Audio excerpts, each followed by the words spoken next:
வெளியில போகாதீங்க. ராதா கிருபா கடாட்ச என்ன மாதாஜி?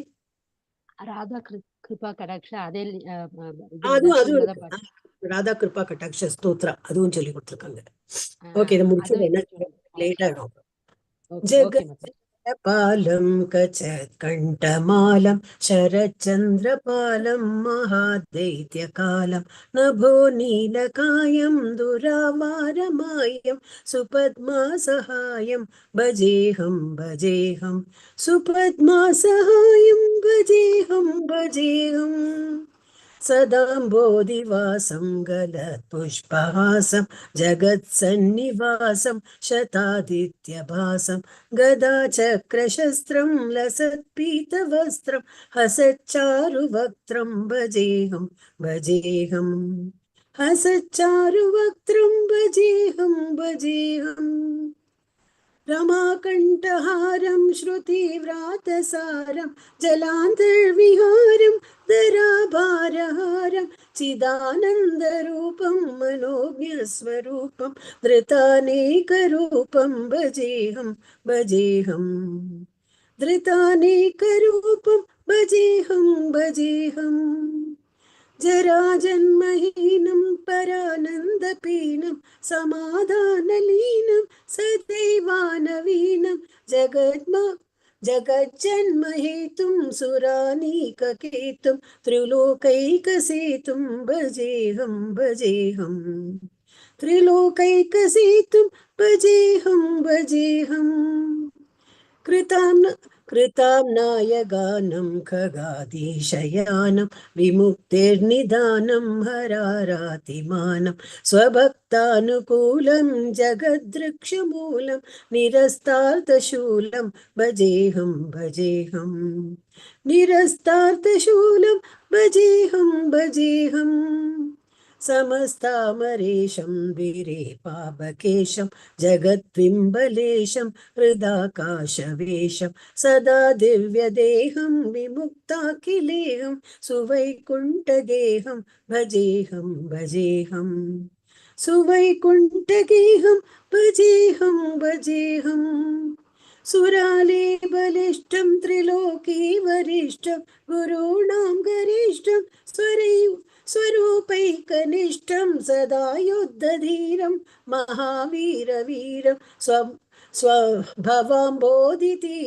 भजेऽहं भजेऽहं भवाम्बोधितीरं भजेऽहं भजेऽहं रमावामभागं तलानग्ननागं कृताधीनयागं गतारागरागं मुनैन्द्रैः सुगीतं सुरैः सम्परीतं गुणौघैरतीतं भजेऽहं भजेऽहं गुणौघैरतीतं भजेऽहं भजेऽहम् इदं यस्तु नित्यं समादाय चित्तं पठेदष्टकं कष्टहरं मुरारे स विष्णोर्विशोकं ध्रुवं यतिलोकं जराजन्मशोकं पुनर्विधातेनो जराजन्मशोकं पुनर्विधातेनो हरे कृष्ण कृष्ण कृष्ण हरे हरे हरे राम राम राम हरे हरे हरे कृष्ण कृष्ण कृष्ण हरे हरे हरे राम राम राम हरे हरे हरे कृष्ण कृष्ण कृष्ण हरे हरे हरे राम राम राम हरे हरे हरे कृष्ण कृष्ण कृष्ण हरे हरे हरे राम राम राम हरे हरे हरे कृष्ण कृष्ण कृष्ण हरे हरे हरे राम राम राम हरे हरे हरे कृष्ण कृष्ण कृष्ण हरे हरे हरे राम राम राम हरे हरे हरे कृष्ण कृष्ण कृष्ण हरे हरे हरे राम राम राम हरे हरे हरे कृष्ण कृष्ण कृष्ण हरे हरे हरे राम राम राम हरे हरे इति श्री परमहंस स्वामी ब्रह्मानंद विरचितम श्री हरि स्तोत्रम. हरे कृष्ण. यस प्रभुजी, நீங்க கிளாஸ் ஹரே கிருஷ்ண மாதாஜி. அழகா பண்ணீங்க மாதாஜி. ஹரே கேக்குறது ரொம்ப நல்லா இருக்கு. சரி, ஒரு சின்ன மங்களாச்சாரம் பண்ணிடலாம். ஹரே கிருஷ்ணா. ஓம் நமோ பகவதே வாசுதேவாய. ஓம் நமோ பகவதே வாசுதேவாய. ஓம் நமோ பகவதே வாசுதேவாய. ஓம் அஞ்ஞானதிமிராந்தஸ்ய ஞானாஞ்சலி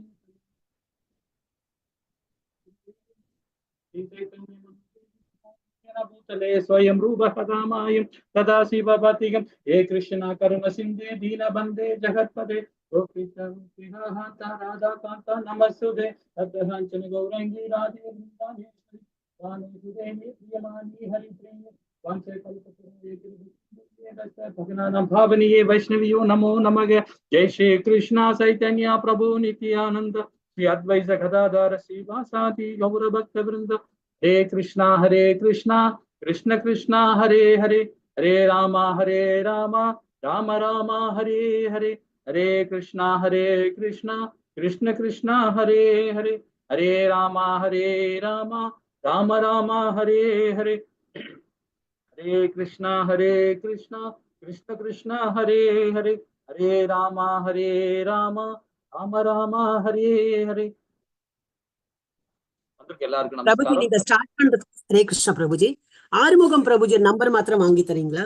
நீங்க கிளாஸ் ஸ்டார்ட் ஆரம்பிக்கணும். கேளுங்க மாதாஜி. பிரபுஜி ஆறுமுகம் நம்பர் பிரபுஜி கொடுங்களா பிரபுஜி? ஹரே கிருஷ்ணா. வாயால சொன்னாலும் நாங்க எழுதி எடுத்துக்கிறோம். ஹரே கிருஷ்ணா பிரபு. உங்களுடைய மொபைல் நம்பர் வேணும். ஆறுமுகம் பிரபு. ஹரே கிருஷ்ணா பிரபு. ஓகே பிரபுஜி, அப்ப நீங்க ஸ்டார்ட் பண்ணீங்க. No problem. Okay. Hare Krishna. இது நம்ம இன்னைக்கு பார்க்க போறது 17வது அத்தியாயம் பார்க்க போறோம். அதாவது விசுவாசத்தின் பிரிவுகள் பார்க்க போறோம். அதாவது 7 விதமான சிறப்பு சாராம்சத்தை நாம இன்னைக்கு இந்த அத்தியாயம் மூலியமா பகவான் வந்து முடிவுரை கொடுக்குறாரு. முடிவுரைன்னு சொல்றதோட நம்ம இன்னைக்கு 17 அத்தியாயம்லயே நாளையோட முடிக்கிறோம் 18 அத்தியாயம். இதோட இன்னைக்கு இது வரைக்கும் நாம 16 அத்தியாயத்துல என்னென்ன சிறப்பு எல்லாம் கொடுத்தாரோ அதோட சாராம்சம் இந்த அத்தியாயத்துல நம்ம இருக்கும். இதுல வந்து ஒரு 7 விதமான சிறப்பு கொடுக்குறாரு பகவான். அது நம்ம வாழ்க்கையில நிறைய விஷயங்கள்ல நம்ம நடைமுறையில உள்ள விஷயங்கள்ல இது முடிவுரை கொடுக்குறாரு இந்த அத்தியாயம் மூலியமாக. அதே மாதிரி கொள்கை, இப்ப தத்துவம் இருக்கு இல்லைங்களா? தத்துவத்தை நிறைய கொடுத்துருக்கோம். அதே மாதிரி பாத்தீங்கன்னா ஒரு தத்துவத்துக்கு ஒரு ஒரு விளக்கம் கொடுக்குறாரு பகவான். அந்த தத்துவத்து மூலியமாகவும் இந்த கொள்கை மூலியமாகவும் இந்த அத்தியாயத்தை நமக்கு விரிவா ரொம்ப அழகா இதுல கொடுக்குறாரு. இந்த அத்தியாயத்தோட சிறப்பு வந்து பாத்தீங்கன்னா ரொம்ப அற்புதமா இருக்கும். அதாவது நம்மளுடைய நடைமுறை என்ன, நம்மளுடைய பேச்சு என்ன, நம்ம நம்பிக்கை வழிபாடு என்ன, நம்ம உணவு எப்படி நம்ம உட்கொள்றோம், யாகம் என்ன செய்யறோம், இந்த மாதிரி விஷயங்கள்லாம், மனக்கட்டுப்பாடு, இந்த தானம், இதை பத்தி எல்லாம் இந்த அத்தியாயம் மூலியமாக பகவான் வந்து கொடுக்குறார். அது எந்தெந்த முக்குணங்கள்ல இருக்கிறோம் பாத்தீங்களா, அப்ப எப்படி இந்த கொடுக்குறாங்க. இது நாளைக்கும் அதே தான் கொடுக்குறாரு பகவான். நாளைக்கு இதை விட மேன்மையா இருக்கும், ஆனா முடிவுரை கொடுக்குறாரு நாளைக்கு. சரி, இன்னைக்கு பார்ப்போமா இந்த அத்தியாயம் மூலமா என்ன சிறப்பு அம்சம்னு பார்க்கலாம். ஹரே கிருஷ்ணா. அதற்கு முன்னாடி இந்த நிகழ்ச்சி ஏற்பாடு பண்ணி ஸ்ரீ ராதா கோவிந்த் இஸ்கான் பெங்களூருக்கு நம்ம அனைவரும் சார்பாக சின்ன பிரார்த்தனை. ஜெய் ஸ்ரீ கிருஷ்ணா சைத்தன்யா பிரபு நித்யானந்தா ஸ்ரீ அத்வைத கதாதார சிவாசாதி ஒரு பக்தர். ஹரே கிருஷ்ண கிருஷ்ண கிருஷ்ண ஹரி ஹரி ஹரி ராம ராம ராம் ஹரி ஹரி. மாதாஜி ஆறுமுகம் பிரபுஜி நம்பர் தந்துட்டாங்க, சாட்ல போட்டாங்க. ஆனா இந்த குரூப்ல இல்லையே அவர். இந்த குரூப்ல அவரோட நம்பர் இல்லை. ஓகே, தெரியல அது என்ன எடுத்து தெரியல. வேற ஏதாவது வாட்ஸ்அப் நம்பர் இருக்கா பிரபுஜி? இந்த நம்பர் இல்லாம எதுல உங்களுக்கு இந்த மெசேஜஸ் எல்லாம் வருதோ அந்த நம்பர் கொடுங்க. இந்த number is not registered. Okay, Hare Krishna. பிரபுஜியோட இது மிஸ் பண்ண வேண்டாம், அவர் கண்டினியூ பண்ணட்டும். ஹரே கிருஷ்ணா. இந்த 16வது அத்தியாயம் நேற்று பார்த்த ஒரு சின்ன சுருக்கம் பார்த்தலாம், கண்ணோட்டம் பார்த்தலாம். என்னன்னு பாத்தீங்கன்னா தேவ மற்றும் அசூர வைபவங்கள் பார்த்தோம் இல்லைங்களா? 26 தெய்வீக குணங்கள், 6 அசூர குணங்கள்ல நம்ம பகவான் ரொம்ப அழகா கொடுத்தாங்க. அதுல வந்து 4வதுல வந்து அசுர குணங்களை பத்தி நாம 6 விதமான அசுர குணங்களை படிச்சோம். அப்புறம் 6வது ஸ்லோகம் வரைக்கும் பாத்தீங்கன்னா தெய்வீக குணங்களை பத்தி மேன்மை அடையும் போது நம்ம எந்த கதியில் அடைகிறோன்றதையும் 6வது பதம் வரைக்கும் பார்த்தோம். 7ல இருந்து 18வது பதம் வரை அசுர குணங்களுடைய குணங்கள் பார்த்தோம். எந்த குணத்துல நாம இருக்கிறோம், எந்த மாதிரி செயல்படுறோம்ன்றத அசுர குணங்கள் மூலியமாக 7ல இருந்து 18வது பதம் வரைக்கும் நம்ம பார்த்தோம் இல்லைங்களா? 19ல இருந்து 24வது பதம் பாருங்க, அசுர வைபவங்கள், அதாவது சுபாவங்கள், அதோட வைபவங்கள், விளைவுகள் என்ன, முன்னேற்றம் என்ன, அது கீழ் செல்லுதல் ஆகியவை தேர்வுகளை பத்தி ரொம்ப நாம அதுல விரிவா படிச்சோம். அதுல செயல்பாடுகள் என்ன, அது மனோநிலை என்ன, அது குணங்கள் என்ன, அந்த சாராம்சம் மூலமா படிச்சோம் இல்லைங்களா? அப்புறம் தேர்வு செய்வதற்கான அதாவது தேர்வு செய்தல், என்னமா தேர்வு செய்யறோம் பாருங்க. நரகத்தின் 3 கதவுகள் நம்ம பார்த்தோம் இல்லைங்களா? காமம், கோபம், பேராசை. இது மூலியமாவும் நம்ம தெரிஞ்சுக்கிட்டோம் இல்லைங்களா? ஹரே கிருஷ்ணா. இப்ப நாம இன்னைக்கு பார்க்க போற அத்தியாயம் ரொம்ப அழகாக நம்ம சொல்லப்பட்டிருக்கு. அதாவது 7 விதமான செயல்பாடு மூலியமா இந்த முக்குணங்கள்ல இருந்து நாம எப்படி செயல்படுறோம் அப்படின்றத ஒரு சின்ன ஒரு கண்ணோட்டம் பார்த்துட்டு உள்ள போயிடலாம். இல்ல ஒண்ணு ஃபர்ஸ்ட் பாத்தீங்கன்னா தத்துவத்தை பத்தி ரொம்ப அழகா அர்ஜுனன் கொஸ்டின் கேட்கிறாரு பகவான் கிட்ட. தத்துவத்தை பத்தி, அதாவது கொள்கை என்ன சொல்றேன்னா, குணங்கள் அடிப்படையான வகைப்பாடுகள் என்ன அப்படின்னு கேட்கிறாரு. எந்தெந்த வகையில எந்தெந்த குணத்துல நாம இருக்கும்போது எப்படி நம்ம செயல்படுவோம் அப்படின்றத 7 விதமான செயல்பாடு மூலியமாக பகவான் ரொம்ப விரிவா கொடுறாரு. உணவு வகையில வந்து பாத்தீங்கன்னா, உணவு நம்ம எப்படி 14வது அத்தியாயத்திலே ஓரளவு தான் பார்த்தோம், விரிவா பார்க்க முடியல 14வது அத்தியாயத்துல. ஆனா இன்னைக்கு இந்த அத்தியாயத்துல உணவு பத்தி ரொம்ப அழகா சொல்றாரு. எந்த குணத்துல இருந்தா எந்த உணவு உட்கொள்வாங்க அப்படின்றது அது பேசிக் பார்த்தோம். இன்னும் கொஞ்சம் விரிவா கொடுக்குறாரு, முடிவுரையும் கொடுக்குறாரு. அதே மாதிரி தானம். இந்த இந்த 4 அத்தியாயமே அப்படிதான் வரும். 16, 17, 18, 15 இந்த 4 அத்தியாயமே வந்து பகவான் வந்து இந்த தானத்தை பத்தி ரொம்ப அழகா கொடுக்குறாரு. தானத்தை பத்தி இந்த முக்குணங்கள் இருக்கும்போது எப்படி தானம் கொடுக்குறாங்க அப்படின்றத பார்த்துட்டு போறோம்.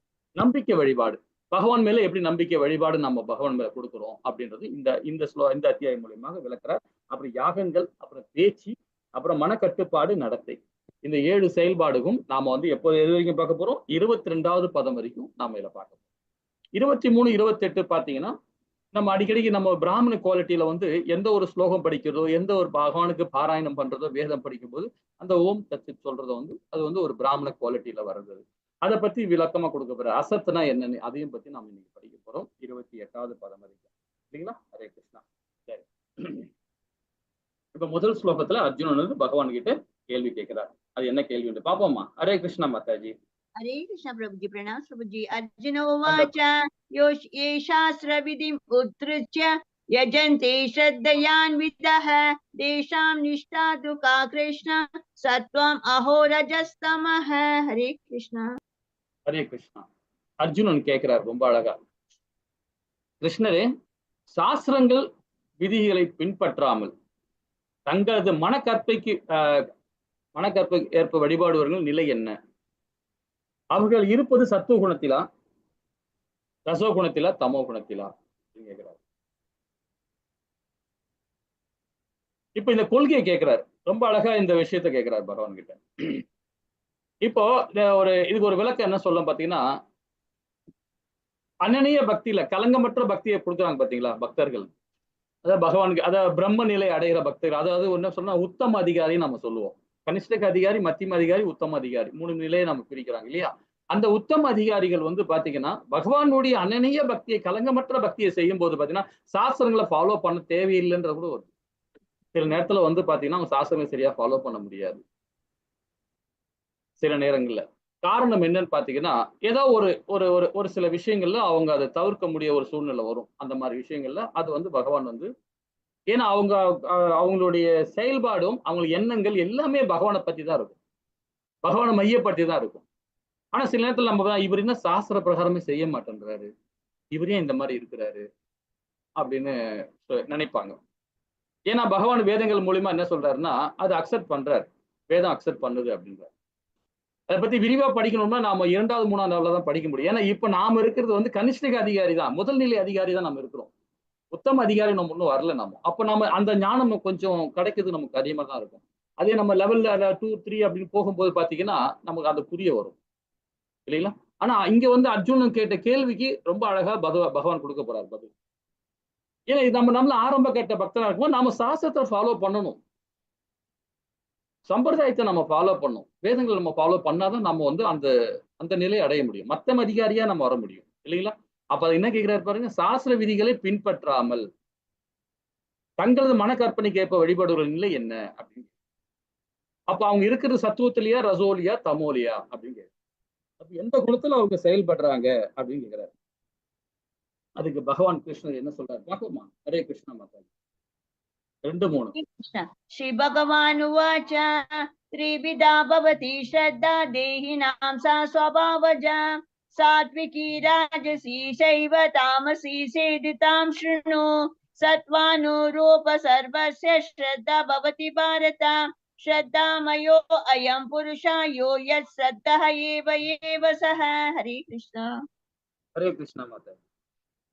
இந்த 2:3 பகவான் வந்து 2வது பாதத்துல விளக்கம் கொடுக்கிறார், பேச ஆரம்பிச்சிருக்கார். என்ன சொல்றாரு பாருங்க. புருஷோத்தரமான முழுமுதலை கூறினார், உடல் பெற்ற ஆத்மாவின்,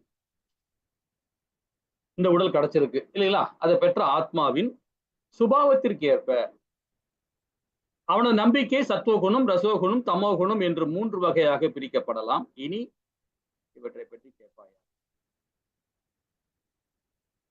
அப்போ நாம எப்படி சமுதாயத்து மேலேயும் மத்தவங்க மேலேயும் எப்படி நம்ம பழி போட முடியும் இல்லைங்களா?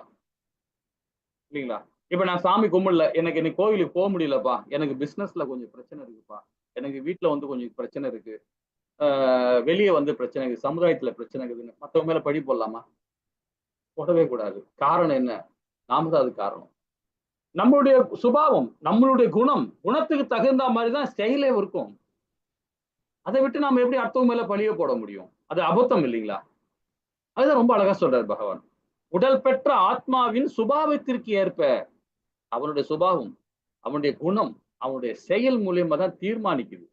அவனுடைய கர்மா தீர்மானிக்குது. அப்போ சத்துவகுணம், ரசோகுணம், தமோகுணம் நம்ம என்ன படிச்சிருக்கோம் முன்னாடி 14வது அத்தியாயத்துல படிச்சிருக்கோம். ஞாபகம் இருக்குங்களா? சத்துவகுணம் சொல்ற போது நல்ல குணம் சொல்லலாம், பிராமண குவாலிட்டி. ரசோகுணம்ன்றது ஒரு பேராசை பிடிச்ச குணம். அது வந்து வைசிய குணமா இருக்கும். அதே மாதிரி வந்து பாத்தீங்கன்னா ஒரு சத்திரியன குணமா இருக்கும். தமோ குணம் சொல்றது ஒரு சூத்திர குணமா இருக்கும். சோ அது ரொம்ப மோசமான குணம். இது பேராசை. அது வந்து பிராமண குவாலிட்டி, சுத்தமா இருக்குது, செயல்படுறது. சோ இந்த 3 குவாலிட்டியுமே இல்லாம இருக்கு பாத்தீங்களா, அதுதான் சுத்த சத்துவம். இந்த 3 குவாலிட்டி இல்லாம இருக்காங்க பாரு, கலங்கமற்ற பக்தி கொடுக்குறாங்க பாருங்க, அவன் தான் சுத்த சத்துவம். அவனுடைய செயல்பாடு தான் ரொம்ப அதி உத்தமமா இருக்கும். சரி, இப்ப பகவான் வந்து அவங்க சுபாவத்துக்கு ஏத்த மாதிரி தான் அவங்களோட பக்தி கொடுப்பாங்கன்றத சொல்லிட்டாரு இல்லைங்களா? ஆனா எப்படி அவங்க பக்தி கொடுக்குறாங்க, அதான விஷயம். எந்தெந்த குணத்துல எந்தெந்த குணத்தை கொடுக்க போறாங்கன்றதை நம்ம இப்ப பார்க்கிறோம், விரிவா பார்ப்போம். இப்ப 3வது பாத்துல சொல்றாரு, என்ன சொல்றாரு பரதன் மைந்தனி, பல்வேறு இயற்கை குணங்களுக்கு கீழான இருப்பதற்கு ஏற்ப ஒருவன் குறிப்பிட்ட நம்பிக்கையை விருத்தி செய்கிறான். உயிர்வாழி அவனுடைய குணங்களுக்கு ஏற்ப ஒரு குறிப்பிட்ட நம்பிக்கை உடையவனாக கூறப்படுகிறான். ரொம்ப அற்புதமா கொடுத்துக்கிறாரு பாருங்க. நேற்று ஒரு மாதாஜி பிரபுஜி பேசும்போது பாத்தீங்கன்னா கூட ஒரு மார்க்கம், மனிதனால ஏற்பட்டப்பட்ட ஒரு மார்க்கத்தை நாம ஃபாலோ பண்றாங்க நிறைய பேர். இந்த மார்க்கம், அந்த மார்க்கம், இந்த மார்க்கம் சொல்லிட்டு ஒரு மார்க்கத்தையும் அவங்க ஃபாலோ பண்றாங்க. அது இதுதான் நீ ஃபாலோ பண்ணி ஆகணும், இதுதான்டா உன்னுடைய கண்ட்ரோல், நீ தான்டா இப்படின்னு ஒரு சட்டத்திட்டத்தை ஏற்றி அவங்களாவே பௌதிகமாவே சட்டத்திட்டம் ஏத்துக்கிறாங்க. அதை ஃபாலோ பண்ணலன்னா உனக்கு பிரச்சனை அப்படின்ற மாதிரி எல்லாம் கொண்டு வராங்க இல்லைங்களா? அதுதான் பகவான் சொல்றாரு, பல்வேறு இயற்கை குணங்களுக்கு ஈர்ப்பதற்கு ஏற்ப ஒருவன் குறிப்பிட்ட நம்பிக்கையை விருத்தி செய்கிறான். இப்ப நம்ம சத்துவத்துல இருக்கோமா, ரசோல இருக்கோமா, தமோல இருக்கோமா, அதுக்கு ஏத்த மாதிரி அவன் அந்த நம்பிக்கையை விருத்தி செய்யறான். இப்ப ரசோல இருக்கிறவன் பேராசை பிடிச்சவனா இருப்பான். அப்ப அவன் என்ன பண்ணுவான், பணம் சம்பாதிப்பான், ஓடிக்கிட்டே இருப்பான். அப்போ ஏதோ ஒரு இடத்துல படிச்சிருப்பான், ஏதோ ஒரு இடத்துல பார்த்திருப்பாரு. அவர் என்ன பண்றாரு, உடனே சரி கோயிலுக்கு போனா ஒரு நல்லது கிடைக்குமே, சில பேர் தானம் கொடுத்தா நல்லது கிடைக்குமே, நம்ம வியாபார விருத்தி அடையுமே, நம்ம பின்னாடி பிரச்சனை வராது அப்படின்னு சொல்லிட்டு அந்த மைண்ட் செட்லயே அவன் என்ன பண்ணுவான், அதை விருத்தி பண்ணிக்கிட்டே இருப்பான். அப்ப அவருடைய குணம் எப்படி இருப்பாருங்க, அது ஏற்ப ஒரு குறிப்பிட்ட நம்பிக்கை உடையவனாக கூறப்படுகிறது. அப்ப அந்த குணத்துக்கு தகுந்த மாதிரியே அவன் செயல்பட்டு, தத்துவ குணத்துல இருக்கும் அப்படிதான். பிராமண குவாலிட்டி மட்டும் சாதாரண குவாலிட்டி கிடையாது, அதுவும் அப்படிதான், பந்தப்படுத்துற குணம் தான் அதுவும். நம்ம பார்த்தோம் இல்லைங்களா, அதுவும் பந்தப்படுத்துற குணம் தான். நிறைய ஸ்லோகம் படிப்பாங்க, நிறைய பாராயணம் பண்ணுவாங்க, எல்லாமே செய்வாங்க. ஆனா ஒரு லைட்டா ஒரு ஈகோ இருக்கும், ஒரு லைட்டா ஒரு நான் நிறைய படிச்சிருக்கிறேன், வேதம் படிச்சிருக்கிறேன், சாஸ்திரம் படிச்சிருக்கேன், நான் ஒரு செயல்பாடு மாற்றம் இருக்கும். அந்த மாற்றத்தை வராம இருக்கணும்னா, அந்த பிராமண குவாலிட்டியில இருக்கிறவங்க மாற்றம் வராம இருக்கணும்னா சுத்த சத்துவத்துல போனாதான் முடியும் இல்லைங்களா? அப்ப சுத்த சத்துவம் சொல்லப்படுறது பாத்தீங்கன்னா சமுதாயத்துக்காக தொண்டு பண்றது, குடும்பத்துக்காக தொண்டு பண்றது, எல்லாரும் நல்லா இருக்கணும்னு தொண்டு பண்றது, அது பிராமண கோட்டோட உயர் குவாலிட்டி. அதெல்லாம் எங்கிருந்து வரும், சாது சங்கத்து மூலியமா தான் வரும், பக்தர்கள் சங்கத்து மூலியமா தான் வரும் இல்லைங்களா? ஹரே கிருஷ்ணா. இப்ப நாம விரிவா நம்ம பார்க்க போறோம் 4வது பாதத்துல இருந்து என்ன சொல்றாரு பாப்போமா. ஹரே கிருஷ்ணா மாதாஜி. हरे कृष्णा प्रभुजी। भजन्ति सात्विका देवान् यक्षराक्षांसि राजसः प्रेदान् बुधकणं शरण्ये यजन्ति तामसा जनः। हरे कृष्णा. हरे कृष्णा. இப்ப இந்த 3ல இருந்து 22வது பதம் வரைக்கும் அந்த 7 சாராம்சம் மூலியமாக நாம இப்ப பார்க்க போறோம். இந்த 4வது பதத்துல என்ன சொல்றாரு பாருங்க. சத்துவகுணத்தில் இருக்கும் மனிதர்கள் தேவர்களை வழிபடுகின்றன. ரசோகுணத்தில் இருப்பவர்கள் அசுரர்களை வழிபடுகின்றனர். தமோ குணத்தில் இருப்பவர்கள் பேய் பூதங்களையும் கணங்களையும் வழிபடுகின்றனர். இப்ப நம்பிக்கை வழிபாடு இதை பத்தி தான் இந்த 4வது பதத்துல நம்ம கொடுக்குறாரு. 7ல இது 1 நம்பிக்கை வழிபாடு அப்படின்னு நம்ம பார்க்கிறோம். அப்ப நம்பிக்கை வழிபாடுன்னு சொல்லும் போது பாத்தீங்கன்னா எப்படிப்பட்ட வழிபாடு பண்றோம் பாருங்க.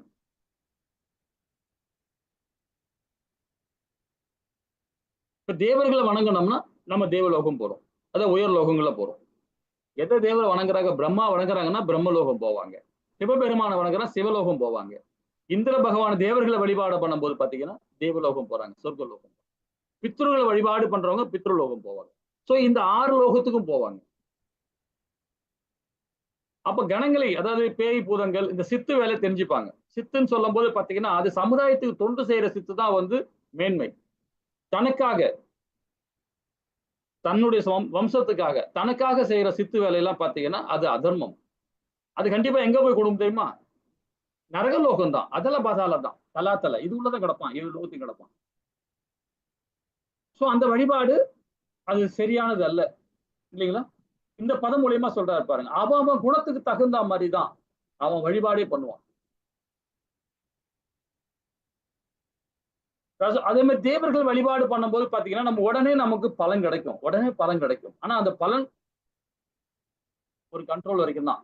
அதுக்கப்புறமா திருப்பம் நமக்கு பாத்தீங்கன்னா அது நம்ம வீழ்ச்சிதான் கொடுக்கும். தேவர்கள் வழிபாடு பண்ணா கூட. அதே ரசோகுணத்துல இருப்போம், அசுரர்கள் வழிபாடு பண்ணாலும் அது நம்மளை திருப்பி அடிக்கும். நம்மள அது நம்ம திருப்பி நம்ம கொள்ள வரும் அந்த குணம். இதுக்கு ஒரு சின்ன விளக்கம் கொடுக்கலாமே. இந்த பேயை பத்தி நம்ம சொல்லலாம். இது சரஸ்வதி நாமத்துல சொல்லப்பட்டிருக்காங்க. ஒரு நாமத்தோட பேர் வச்சு சொல்லியிருக்காங்க. ஒரு பிசாச ஒரு ஏவி விடுறாங்க. ஏவி விட்டு அந்த அந்த ஏரியாவே போய் அழிச்சிட்டு வா, அந்த மன்னரை போய் சாகடிச்சிட்டு வான்னு சொல்லிட்டு பிசாசிய ஒருத்தன் ஏவி விடுறான். அந்த பிசாசு அங்க போகுது. அங்க போன இடத்துல போனேன்னா இந்த பிசாசியோட ஒரு பலமான இருந்தாங்கன்னா, அந்த ஆள் பலமா இருந்தாருன்னா அது அங்க போன உடனே அவன் நம்ம பலசாலின்னு தெரிஞ்ச உடனே அங்க திருப்பி ரிப்பீட் ஆகி யாரு அழிக்கும்னு பாத்தீங்கன்னா ஏவனவே அழிக்கும், ஏவி விட்டவனே அழிக்கும், இல்லைங்களா? இது நிஜம். இது வேதங்கள்ல கொடுக்கப்பட்டிருக்காங்க. அப்ப நாம ஹரிபக்தியோட பகவானை பத்தி பேசிக்கிட்டே இருந்தோம்னா நம்மளை சுத்தி பகவானே இருப்பார், அருவத்தன்மையே பகவானே இருப்பார், நம்மளை சுத்தி வந்துட்டே இருப்பார், நமக்குள்ளேயே பரமாத்மா இருக்கிற. அப்ப அந்த பிசாசு நம்மள ஏதாவது பண்ணுமா? பார்த்தோன்னே பயந்து ஓடிடும். அப்ப ஏவனுக்கு தான் அங்க பிரச்சனை, இல்லைங்களா? அப்போ அது நல்ல செயலா அது கிடையாது, இல்லைங்களா? அப்போ பிசாச வணங்குறவனும் சரி அங்கதான் போவான், அதல பாதாளம் தான் போவான். அது தமோ குணத்துல உள்ள செயல்பாடு. இந்த வழிபாடும் ரொம்ப அழகா நமக்கு இதுல கொடுக்கப்பட்டிருக்காங்க, இல்லைங்களா? இப்ப 5, 6 என்ன சொல்றாங்க பாப்போமா? ஹரே கிருஷ்ண மாதாஜி. हरे कृष्ण। अशास्त्र विहितं कोरं तप्यन्ते ये तपोजनः तम्बहंकार संयुक्तः कामरागाबलान्वितः कर्षन्ते शरीरस्थं भूतक्रामो मजेदसः मां चैवन्ताः शरीरस्थं तान् विदत्यासुर निश्चयाम्। हरे कृष्ण। हरे कृष्ण। இந்த அத்தியாயத்துல என்ன இந்த ஸ்லோகத்துல என்ன சொல்ல வருதுன்னு பாருங்க. 5, 6 காமம் மற்றும் பற்றுதலின் பலவந்தத்தால் சாஸ்திரங்களின் பரிந்துரைக்கப்படாத கடமையை தவங்களையும் தற்பெருமையுடன் அகங்காரத்தோடு செய்பவர் உடலின் ஜட மூலக்கூறுகளை துன்புறுத்துவது மட்டுமின்றி உள்ளே உறைந்துள்ள பரமாத்மாவின் துன்புறுத்துகின்றன. அத்தகைய முட்டாள்கள் அசுரர்களாக அறியப்படுகின்றன. வேதங்கள்ல எங்கேயுமே சொல்லப்பட்ட உடலை வருத்திக்கிட்டு செய்யணும்னு சொல்லப்படவே இல்லை. இந்த மாதிரி தலையை தூக்கி மண்ணுக்குள்ள போச்சுக்கிட்டு தூக்கி உடம்ப தூக்கி இது பண்ணிக்கிட்டு இத மாதிரிலாம் சொல்லவே இல்லை வேதங்கள்ல. அது இந்த கலிகாலத்தை இந்த மாதிரி செய்யவே கூடாது. உடம்புல எங்க பார்த்தாலும் ஓட்டையா போட்டுக்கிட்டு என்னென்னமோ செய்வாங்க. சோ அந்த மாதிரி இதெல்லாம் செய்யவே கூடாது. வேதங்கள்ல சொல்லப்படவே இல்லை. சாஸ்திரங்களை ஃபாலோ பண்ணாம தன்னுடைய மன கற்பனைக்கு ஏத்த மாதிரி அவங்க செயல்படுறாங்க. நான் ஒரு தவறு செஞ்சிட்டேன் பகவானே, அதனால நான் இன்னைக்கு விரதம் இருக்கிறேன் அப்படின்னு சொல்லுவாங்க. இல்ல எனக்கு ஏதோ ஒரு நல்ல உடல் கிடைக்கணும், நல்ல ஒரு ஒரு வாழ்க்கையில நிறைய விஷயங்கள் நான் சாதிக்கணும், இந்த மாதிரி விஷயங்கள்ல அந்த மாதிரி விரதம் இருப்பாங்க. சோ இது எல்லாமே மோக பக்தி. இது எல்லாமே மோக பக்தி. பிரேம பக்தின்னு பாத்தீங்கன்னா அன்பான தர்மம், இது என்னுடைய தர்மம் சொல்றோம் வந்து இந்த மாதிரிலாம் பண்ண மாட்டான். இந்த மாதிரிலாம் பண்ணவே கூடாது. வாரத்துக்கு 5 நாள் விரதம் இருக்கிறதே அபத்தம் அது. அது மாதிரி செய்யவே கூடாது. ஏன்னா உள்ள இருக்கிற பரமாத்மா இருக்கார், நமக்குள்ள பரமாத்மா இருக்கார். அவரை நாம சித்திரவதைப்படுத்துறோம். இந்த உடலுக்கு அவருக்கு நம்ம உடல் கஷ்டப்படும் போது அவரும் கஷ்டப்படுறாரு. அதே போர்க்களத்துல அர்ஜுன் துரியோதனை விழுந்து கிடக்குறான், உயிருக்கு போராடுகிறான், அவரு கஷ்டப்படுறாரு. தொடைய பிடிச்சுன்னு கஷ்டப்படுறாரு கிருஷ்ணர். ஏன்? ஏன்னா அவனுக்குள்ள அது அதே உயிர் தான், ஆத்மா தான், பகவானுடையது அது. நாம எவ்வளவு கஷ்டப்படுறோமோ அதே தான் பகவான் கஷ்டப்படுறாரு நம்ம செயலை பார்த்து. அப்ப நம்ம எப்படி இருக்கணும் பாருங்க. தேவையில்லாத விரதங்கள்லாம் இருக்கிறத ஸ்டாப் பண்ணுங்க. நிறைய தெய்வங்கள் இருக்கு, நம்ம இதுல நிறைய தேவர்கள் இருக்காங்க. ஆனால் எல்லா தேவருக்கும் ஒரு நாள் விரதம் இருக்க முடியுமா? துர்க்கைக்கு விரதம் இருக்கிறான் சில பேர், சிவராத்திரிக்கு விரதம் இருப்பாங்க, நிறைய விரதம் இருக்கிறாங்க. அதெல்லாம் தேவையில்லை. ஒரே ஒரு நாள், வேதத்துல சொல்லப்பட்டது ஒரே ஒரு நாள் ஏகாதேசி விரதம். ஏகாதேசி விரதம் இருந்தாவே போதும். 15 நாளைக்கு ஒரு வாட்டி வர ஏகாதேசி இருந்தாவே போதும். இது சயின்ஸே சொல்லுது. ஏகாதேசி விரதம் நாம இன்னைக்கு இருக்கிறோம்னு வச்சுங்களேன், இன்னைக்குதான் ஏகாதேசி. முந்தா நாள் சாயங்காலமே நைட்டு சாப்பிடக்கூடாது. 6 மணியோட ஸ்டாப் பண்ணிடணும். சூரியன் அஸ்தமனத்துக்கு முன்னாடியே நாம சாப்பிட்டு முடிச்சிடணும். முடிச்சிட்டு மறுநாள் நாம நீர் ஆகாரம் கொடுக்கலாம். வயசுக்கு தகுந்த மாதிரி நீர் ஆகாரம் எடுத்துக்கலாம். இல்ல நம்ம வயசு ரொம்ப அதிகமா இருக்கு, ஏதாவது சாப்பிட்டுதான் ஆகணும், எனக்கு பிரச்சனை இருக்கு, உடம்புல பிரச்சனை இருக்கு, சுகர் இருக்கு, பிரஷர் இருக்கு, இந்த மாதிரி இருக்கவங்களுக்கு ஃப்ரூட் சாப்பிடலாம். நீர் உள்ள ஆகாரம், ஏதாவது ஜூஸ் உள்ள பழங்களை சாப்பிடலாம், தவறு இல்லை. அப்படியே முடியலையா, எனக்கு புரோட்டீன்ஸ் வேணும் அப்படின்னா கூட சரி, வேர்க்கடலை, பச்சை வேர்க்கடலை இருக்குல்ல, அந்த வேர்க்கடலையே அவிச்சு ஊற வச்சு அவிச்சு பகவானுக்கு ஆஃபர் பண்ணணும். அதை பகவானுக்கு ஆஃபர் பண்ணி அதை நம்ம பிரசாதம் எடுத்துக்கலாம், தப்பு இல்லை, இந்த உடல் உபாதையினால. சோ அந்த மாதிரி ஒரு தவம், அந்த மாதிரி ஒரு விரதம் இருந்து நம்ம மறுநாள் துவாதேசியில வந்து நாம பகவானுக்கு நம்ம அன்னைக்கு கம்ப்ளீட் பண்ணணும், நம்ம விரதத்தை கம்ப்ளீட் பண்ணணும். இது மாதிரி இருக்கும்போது பாத்தீங்கன்னா நமக்கு மறுநாள் முந்தா நாள் சாயங்காலம் 6 மணிக்கு நம்ம சாப்பிட்டு முடிச்சோம் பாத்தீங்களா, அப்ப அந்த உடல்ல இருக்கிற கொழுப்புகளா இருக்கு பாத்தீங்களா, நல்ல கொழுப்பு கெட்ட கொழுப்பு இருக்கு, ரெண்டுமே இருக்கு உள்ளார. இந்த கெட்ட கொழுப்பெல்லாம் வந்து அப்படியே எல்லாமே பஸ்பம் ஆயிடும். 12 மணி நேரம் 14 மணி நேரம் உணவுல ஒண்ணுமே இல்லைன்னா ஆட்டோமேட்டிக்கா நம்மளுடைய புரோட்டீன்ஸ், அது உடல்ல இருக்கிற அந்த கொழுப்புலாம் அது கரைய ஆரம்பிச்சிடும். இது நாம சொல்ல, சயின்ஸ் சொல்லுது. ஆனா வேதங்கள்ல முன்னாடியே ரொம்ப அழகா 1,000 கோடி வருஷத்துக்கு முன்னாடியே பகவத்கீதையிலே சொல்லப்பட்டிருக்கு. அப்ப விரதம் இருக்கிறதே வந்து 15 நாளைக்கு ஒரு வாட்டி விரதம் இருந்தாவே போதும். இந்த ஏகாதேசி விரதம் இருந்தாவே போதும். 2 ஏகாதேசி விரதம், வாரம் ஃபுல்லா விரதம் இருக்கணும் அவசியமே இல்லை. ஏன்னா உள்ளுக்கு ஒரு பரமாத்மா இருக்கிறார், முழுக்க ஆத்மா இருக்கு, அதை சித்திரவதை பண்ணக்கூடாது. அதே மாதிரி தேவையில்லாத கையை வெட்டிக்குது, காலை வெட்டிக்குது, அங்க குத்திக்குது, இங்க குத்தி மொட்டை அடிச்சுக்கிறது, இதெல்லாம் அபத்தம். இதெல்லாம் யார் பண்ணவே கூடாது. இதெல்லாம் சித்தர்கள் பண்ண வேண்டிய செயல் அது. ஏன்னா சித்தர்கள்லாம் வந்து பாத்தீங்கன்னா தன்னுணர்வு அடைஞ்ச ஆத்மாக்கள் அவங்க, அவங்களுக்கு தெரியும். நாம சாதாரணவங்க, நம்ம எக்ஸசைஸ் பண்றோம்னு சொல்லிட்டு என்னென்னமோ பண்ணிக்கிட்டு இருப்போம். தலைகீழ தூங்குவோம், மண்ணுக்குள்ள போவோம், அங்க போவோம், சமாதி நிலைன்றவங்க அப்படின்னு போனோம். அதெல்லாம் நம்ம செய்யணும் அவசியமே இல்லை. நாமெல்லாம் சாதாரண ஒரு கருமிகள் தான். நம்ம ஒரு வாடை வந்திருக்கோம் இல்லைங்களா, அதுக்கேத்த மாதிரி நம்மள உடலை வந்து சித்திரவதை இல்லாம நம்ம அதை கொண்டு வரணும்ன்றது நம்ம. இப்ப பாத்தீங்கன்னா இந்த 3 குணங்கள் நம்ம சொல்றோம். இந்த குணத்துக்கு தகுந்த மாதிரி தான் இவன் போவான். அசுர தமோ குணத்துல இருக்கவன் இந்த மாதிரி விஷயங்கள் தான் பண்ணுவான். மத்தவங்களை நம்மளை பார்க்கணும், நம்ம செய்யணும், பகவான் நம்மள வரணும். ஏன்னா இவன் பாருங்க, ராவணன் என்ன பண்றான் பாருங்க, போய் காட்டுல போய் தவம் இருக்கிறான், கடும் தவம் பண்ணுறான். உடனே சிவபெருமான் வர்றார், வந்து பகவான் வந்து என்ன பண்றார், அவனுக்கு தேவையான வரத்தை கொடுத்துடுறாரு. கொடுத்தவன என்ன பண்றான் பாருங்க, அவன் கைலாமலையே தூக்குறான், மலையே தூக்குறான் அவன். அப்ப எவ்வளவு அசுர குணங்கள் பாருங்க. ஏன்னா அது தமோ குணம், அது செயல்பாடு. சோ அந்த மாதிரி இருக்கவே கூடாது. அது அப்ப என்ன சொல்றாரு 5:6ல, காமம் மற்றும் பற்றுதலில் பலவந்தத்தால் சாஸ்திரங்களில் பரிந்துரைக்கப்படாத கடுமையான தவங்களை தற்பெருமையுடன் அகங்காரத்துடன் செய்பவர்கள்.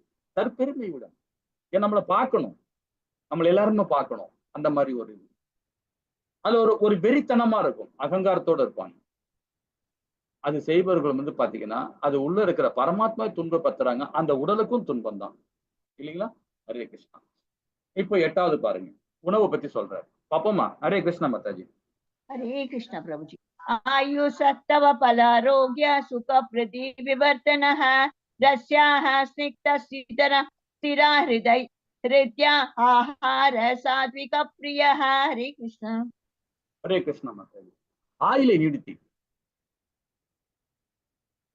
வாழ்வை தூய்மைப்படுத்தி, பலம், ஆரோக்கியம், சுகம் மற்றும் திருப்தியை கொடுக்கும் உணவு சத்துவகுணத்தில் இருப்பவருக்கு பிரியமானவை. இத்தகைய உணவு ரசம் உள்ளவையாக, கொழுப்பு சத்து, ஊட்டச்சத்து சத்து மிக்கவையாகும், இதயத்திற்கு இதமளிப்பதாகும். இப்ப இது சத்துவகுணத்தில் உள்ள சாப்பாடு.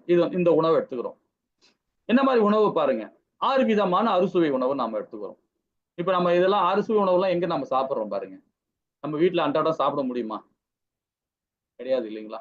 ஒரு ஃபங்க்ஷனுக்கு, ஒரு மேரேஜ் போறோம், இந்த மாதிரி விஷயங்கள் தான் அங்க வந்து ஒரு இலையில விரிச்சு சாப்பாடு, நிறைய பதார்த்தங்கள், அப்படி இப்படி நிறைய இருக்கும். அறுசுவை உணவுன்னு சொல்லுவாங்க. அறுசுவை உணவுன்னு சொல்லும் போது பாத்தீங்கன்னா நமக்கு வந்து புளிப்பு இருக்கும், காரம் இருக்கும், உரப்பு இருக்கும், துவர்ப்பு இருக்கும். இது எல்லாமே சேர்ந்துதான் அறுசுவை உணவுன்னு சொல்றது இல்லைங்களா?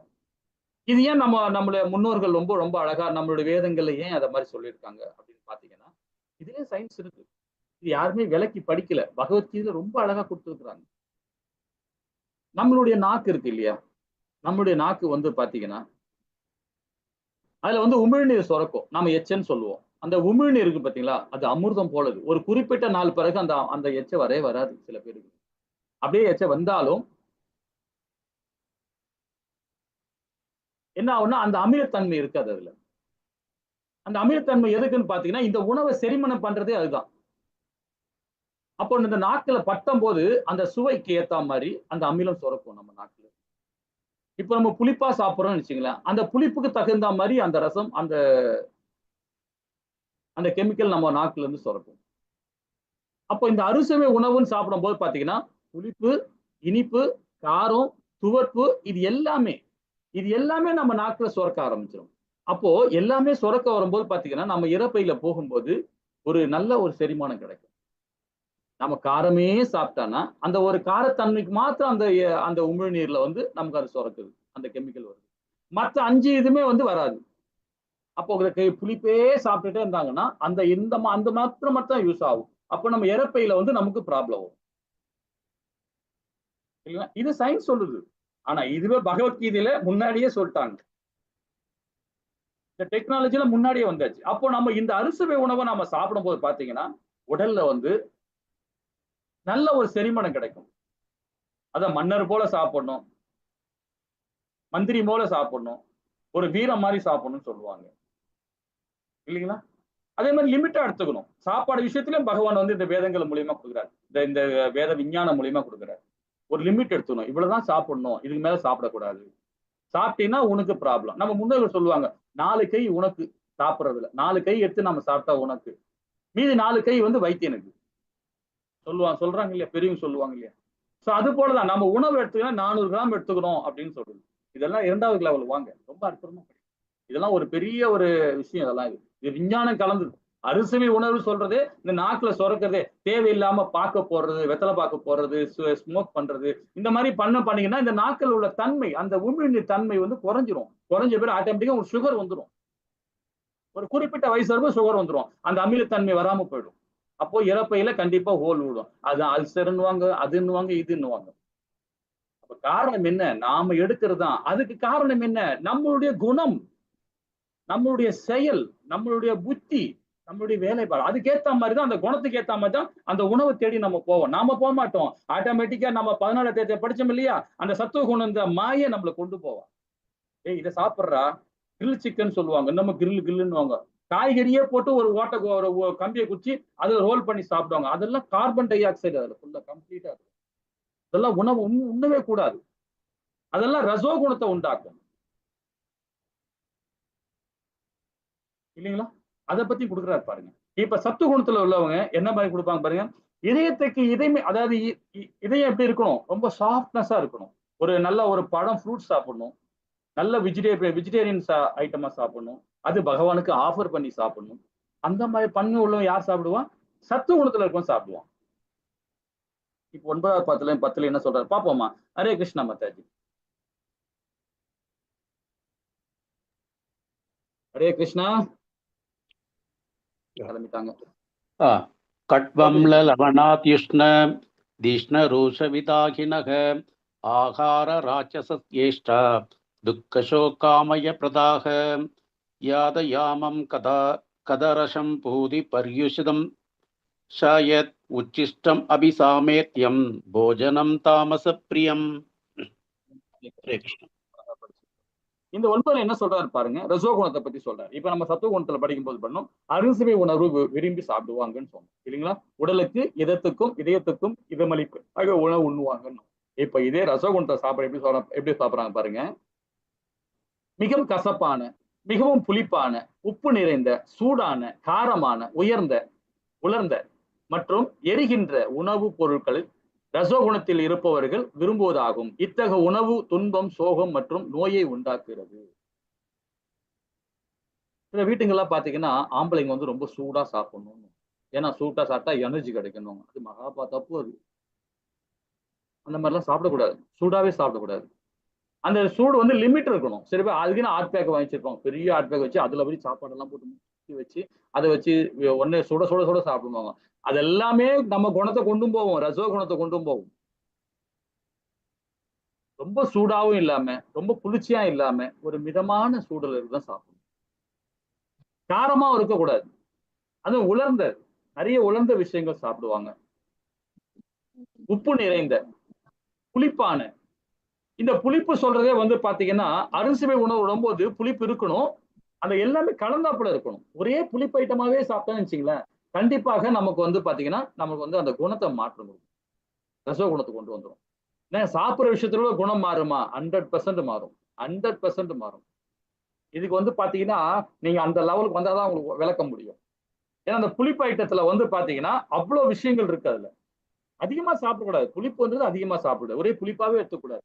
அதே மாதிரி கசப்பான பொருளையும் அதிகமா சாப்பிட. சில பேர் சொல்லுவாங்க வந்து சுகர் வந்துடுச்சு, அதெல்லாம் நான் டெய்லி பாவக்காய் சாப்பிடணும், அட்லீஸ்ட் வாரத்துக்கு 2 நாளா பாவக்காய் சாப்பிடணும் அப்படின்வாங்க. அதே அதிகமாக சாப்பிட்டாலும் அது நோய் தானே இல்லைங்களா. அப்ப இதெல்லாம் சாப்பிட்டாவே ஆட்டோமேட்டிக்கா நம்ம குணத்தை மாத்தும். காய்கறிகளை பத்தியும் சொல்றாரு. காய்கறி எந்தெந்த காய்கறி சாப்பிடணும். ஆனியன் நம்ம ஊர் காயே கிடையாது தெரியுமா. ஆனியன் நம்ம ஊர் காய்கறி கிடையாது, வெங்காயம் நம்ம ஊர் காய்கறி கிடையாது, தக்காளி நம்ம ஊர் காய் கிடையாது, பூண்டு நம்ம ஊர் காய் கிடையாது. இன்னைக்கே பாருங்க பூரி ஜெகநாத் கோவில்ல அதெல்லாம் போட மாட்டாங்க, தக்காளியே போட மாட்டாங்க, வெங்காயம் போட மாட்டாங்க, பூண்டு போட மாட்டாங்க. நம்ம ஊர்ல அந்த காலத்துல நம்ம அகண்ட பாரத தேசத்துல என்ன அந்த காலத்துல என்ன விளைச்சதோ இருந்ததோ அதை மட்டும்தான் பகவானுக்கு ஆஃபர் பண்ணுவாங்க. எங்க பூரி ஜெகநாத் கோவில்ல இன்னைக்கு அது செயல்படுவாங்க. 7 பானை அடுக்குவாங்க, 7 பானை அடுக்கி வச்சு கீழே நெருப்பு வச்சு பார்த்தா 7 பானையும் ஒண்ணு போல வேவும். எவ்வளவு டெக்னாலஜி பாருங்க. நம்ம ஒரு அடுப்புல வச்சு ஒரு அடுப்புல வந்து ஒரு பாத்திரத்தை வச்சாவே வேக மாட்டேங்குது. ஆனா பூரி ஜெகநாத் கோவில்ல அங்க உள்ள இது பாத்தீங்கன்னா 7 பானை ஒண்ணு போல அடுக்குவாங்க, அடிக்கடி வச்சு கீழே மட்டும் நெருப்பு வைப்பாங்க. நெருப்பு வச்சுன்னா அந்த 7 பாத்திரத்திலயும் சாப்பாடு எல்லாம் வெந்திருக்கும், எல்லா பதார்த்தமும் வெந்திருக்கும். எவ்வளவு அற்புதம் பாருங்க, நம்மளோட டெக்னாலஜி எப்படி இருக்கு பாருங்க. சோ இந்த மாதிரி எல்லாம் நம்ம இருந்திருக்கிறோம். நம்மளுடைய விஞ்ஞானம் ரொம்ப வித்தியாசமான விஞ்ஞானம். எல்லாம் அழிச்சுட்டாங்க, அழிக்கப்பட்டது. நாமளும் அதை தெரியாம நாமளும் அதை ஃபாலோ பண்ணிடுறோம். வெங்காயம் நம்ம உடலுக்கு ரொம்ப ப்ராப்ளம் கொடுக்குற பொருள், பூண்டும் அப்படிதான். இது சயின்ஸுக்கு நான் நிறைய விளக்கம் நான் கொடுக்குறேன். அதெல்லாம் மருந்து, அதை எப்படி சாப்பிடணுன்றதை முறைப்படுத்தி சாப்பிடணும் இல்லைங்களா. அப்ப இந்த மாதிரி ஐட்டங்களை சாப்பிடும் போது பாத்தீங்கன்னா நம்மள குணத்தை எங்க கொண்டு போகும், கோபமா அது பேராசை பிடிச்ச குணமா கொண்டு ரசோ குணத்தை கொண்டு போகும். ரசோ குணத்தினவங்க இந்த மாதிரி ஐட்டம் தான் சாப்பிடுவாங்க. குழந்தைங்க பிள்ளைகளுக்கு கண்டிப்பா இந்த பாக்கெட்ல வச்சு பொருள் வாங்கி கொடுக்காதீங்க. ஆனா இது முன்னாடி இந்த பிசினஸ் நான் பண்ணிட்டு இருந்தவன் தான், நான் தவறாக தெரியாம பண்ணியிருந்தேன். ஆனா இதுக்கு அப்புறமா இதை தெரிஞ்ச உடனே பகவத்கீதை படிக்க ஆரம்பிச்சேன், அதை தூக்கி போட்டேன். அதனால எனக்கு நிறைய பொருளாதாரம் கிடைச்சது எனக்கு. ஆனா தேவையில்லை, தூக்கி போட்டோம். சரி, சமுதாயத்துக்கு தொல்லை வராம எந்த பொருளுமே நாம செய்யக்கூடாது. வியாபாரம் பண்ணி அதனால நம்ம பணம் வருதுன்னா கூட சரி, அதை நம்ம ஸ்டாப் பண்ணிடணும் சரிங்களா. ஹரே கிருஷ்ணா. சரி, 10வது பதில் என்ன சொல்றாரு, உண்பதற்கு 3 மணி நேரத்துக்கு முன்பாக சமைக்கப்பட்ட சுவையற்ற பழைய ஊசி போன எச்சில்பட்ட தின்பண்டத்தை பொருளை கொண்ட உணவை தமோ குணத்தில் உள்ளவர்கள் மக்களால் விரும்பப்படுகிறது அப்படின்னு சொல்லப்படுது. உண்பதற்கு 3 மணி நேரத்துக்கு முன்பாக. இப்ப நம்ம வீட்டுல ஒரு சமையல் பண்ணி வச்சிருக்கோம், ஒரு பகவான். இதை பத்தி நிறைய பேருக்கு ஒரு கேள்வி வரும், எல்லாருக்கும் கேள்வி வரும். கடைசியா கேளுங்க. இல்ல என்ன சொல்ல வர பாத்தீங்கன்னா, இப்ப நம்ம ஒரு பகவானுக்கு ஆஃபர் பண்ணிட்டோம், பிரசாதம் நம்ம ஆஃபர் பண்ணிட்டோம், அது பிரசாதம் நம்ம கொடுக்குறாரு. அந்த உணவை பகவானுடைய மகா பிரசாதமா சரி, போக பிரசாதமா இருந்தாலும் சரி, அது 3 மணி நேரத்துல உண்ணவே கூடாது. 3 மணி நேரத்துக்கு பிறகு அதை உண்ணவே கூடாது. அது பாத்தீங்கன்னா அது கெமிக்கல் ப்ராப்ளம் வந்துடும். அது கெட்டு போனதுதான். அது பகவானுடைய பிரசாதமே இருந்தா கூட சரி. அது சாப்பிட்டோம்னா ஆட்டோமேட்டிக்கா நம்ம தமோ குணம் சாப்பிடலாம். ஆனா அது நம்ம குணம் மாறிடும், தமோ குணத்துக்கு போயிடும். கெட்டு போன சாப்பாடு சாப்பிட்டோம்னா கண்டிப்பா நமக்கு அந்த குணம் மாறிடும். சில பேரு வேஸ்ட் பண்ணக்கூடாதுன்னு நினைச்சு என்ன பண்ணுவாங்க, அதை சாப்பிடுவாங்க, அதை உண்ணுவாங்க. அதை உண்ணாவே நமக்கு உடல் ப்ராப்ளம் வந்துடும். உடல் மாத்திரம் இல்ல, நம்மளுடைய குணமும் மாறிடும், தமோ குணத்துக்கு கொண்டு போயிடும். அதே மாதிரி எச்சில் பட்ட உணவை சாப்பிடவே கூடாது. இப்ப நம்ம வீட்டுங்கெல்லாம் பாத்திரத்தெல்லாம் பாத்தீங்கன்னா அதெல்லாம் வந்து நீங்க இப்ப சொன்ன டைம் இல்லை நமக்கு.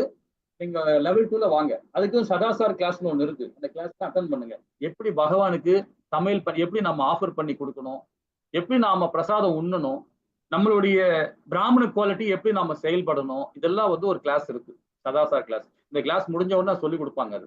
அதெல்லாம் அட்டன் பண்ணுங்க. எப்படி பகவானுக்கு ஆஃபர் பண்ணணும், நாம கிச்சனை எப்படி சுத்தமா வச்சுக்கணும், என்ன உணவு நம்ம எடுத்துக்கணும், இதெல்லாம் கூட சொல்லி கொடுப்பாங்க. ரொம்ப அற்புதமா இருக்கும். இந்த மாதிரி பழைய ஐட்டங்கள்ல பழைய கெட்டு போனது, எச்சில் பட்டது, இந்த மாதிரி தின்பண்டங்கள் தின்னவே கூடாது. ஒரு கரண்டில இருந்து இன்னொரு கரண்டில போடுறது, பாத்திரத்துல இருந்து, இந்த மாதிரிலாம் விஷயங்கள்லாம் செய்யவே கூடாது. அது மாதிரி செஞ்சுனாவே அது ஆட்டோமேட்டிக்கா நம்மள அறியாமவே அந்த குணம் மாறிடும், தமோ குணத்துக்கு கொண்டு போயிடும். ஆனா இதெல்லாம் கொஞ்சம் செயல்பட கொஞ்சம் கடினமா தான் தெரியும், நம்மளால ஜீர்ணிக்க முடியாது. என்னடா இது மாதிரிலாம் இருக்கு, நாம இது மாதிரிலாம் இருந்தோம், இப்போ இருக்கிறோம், ஆனா அதுல மாற்றம் இருக்கணும். இது அந்த பகவத்கீதை நம்ம சொல்லிக் கொடுக்கும். இதுக்கு முன்னாடி நம்ம அதெல்லாம் ஃபாலோ பண்ணல, இனிமேல் ஃபாலோ பண்ணுவோமா பாப்போம். ஹரே கிருஷ்ணா. சரி, 11வது பதம் மாதாஜி. हरे कृष्ण अपलाकाक्षिरव्यन्यो विदिदिष्टो य युज्यते यष्टव्यम् एवति मनः समादाय स सात्विकः. हरे कृष्ण. ஹரே கிருஷ்ணா மாதாஜி. சாஸ்திர விதிகளைப்படி கடமையை நிறைவேற்றுவதற்காக பலனை எதிர்பாராத நபர்களின் செய்யப்படும் யாகம் யசோ குணத்தில் சார்ந்தவையாகும். இது யாகத்தை பத்தி சொல்றாரு. உணவை பத்தி பார்த்தோம், நம்பிக்கை வழிபாடை பத்தி பார்த்தோம் இல்லைங்களா. இப்போ ரொம்ப அழகா இதை சொல்ல வர்றாரு யாகத்தை பத்தி. சாஸ்திர விதிகளை கடமையை நிறைவேற்றுவதற்காக, தன்னுடைய கடமை என்ன, நாம என்ன செயல்படுறோமோ, நாம என்ன செய்யறோமோ, அந்த கர்மத்துக்கு ஏத்த மாதிரி தான் நம்ம வர்ணம் தீர்மானிக்கிறோம். நாம தான் வர்ணம் தீர்மானிக்கிறோம். இது வேதமோ இல்ல பகவானோ இல்ல நம்ம அப்பா அம்மாவோ சமுதாயமே தீர்மானிக்கல, நாம தான் தீர்மானிக்கிறோம். தனி மனிதனாக இருந்து நம்ம தீர்மானிக்கிறோம் நாம எந்த வர்ணத்துல இருக்கிறோம். அந்த வர்ணத்துக்கு தகுந்த மாதிரி கடமையை நீ செய்யணும், பலனை எதிர்பார்க்காம செய்யணும். அந்த மாதிரி செய்யறவன் சத்துவ குணம். சரி, ரசோ குணம் தமோ குணத்தை எப்படி செயல்படுறான்னு பாப்போமா. 12வது பதம் மாதாஜி. हे कृष्ण अभिसन्ताय तु बलां तं पार्थम् अभिषैवयत् इच्छते परदश्रेष्ठ तं यज्ञं विद्धि राजसं. हरे कृष्ण. ஆனால் சொல்றார் ஹரே கிருஷ்ணா. ஆனால் ஏதேனும் பௌதிக நன்மை அடைவதற்காக அல்லது தற்பெருமைக்காக செய்யப்படும் யாகம் அதன் தலைவனே ரசகுணத்தை சார்ந்தது என்பது அறிவாயாக. இப்ப இந்த மாதிரி யாகம் பண்றாங்கன்னு வச்சுங்களேன், எதிர்பார்த்து செய்யறது. பகவானுக்கு லஞ்சம் கொடுப்பாங்க தேவர்களுக்கு. இப்ப இந்திர பகவானுக்கு தேவரை வழிபடுவாங்க. அவங்க என்ன சொல்லுவாங்கன்னா, நான் வீட்டுல வந்து நல்லா வரணும், அதனால ஒரு கணபதி யோகம் பண்ணுங்க, ஒரு லட்சுமி யோகம் பண்ணுங்க, ஒரு அந்தனை கூட்டு பண்ணுவாங்க. எதுக்காக? வீடு நல்லா இருக்கணும், அதே மாதிரி என் பசங்களுக்கு நல்ல இடத்துல வேலை கிடைக்கணும், ஒரு நல்ல இடத்துல கல்யாணம் பண்ணி கொடுக்கணும், இந்த மாதிரி விஷயங்கள்லாம் பண்ணுவாங்க. இதெல்லாம் எதிர்பார்த்து செய்யறது. இதெல்லாம் மோக பக்தி. இது எல்லாமே மோக பக்தி. இந்த குணம் என்ன குணம்? ரசோ குணம்.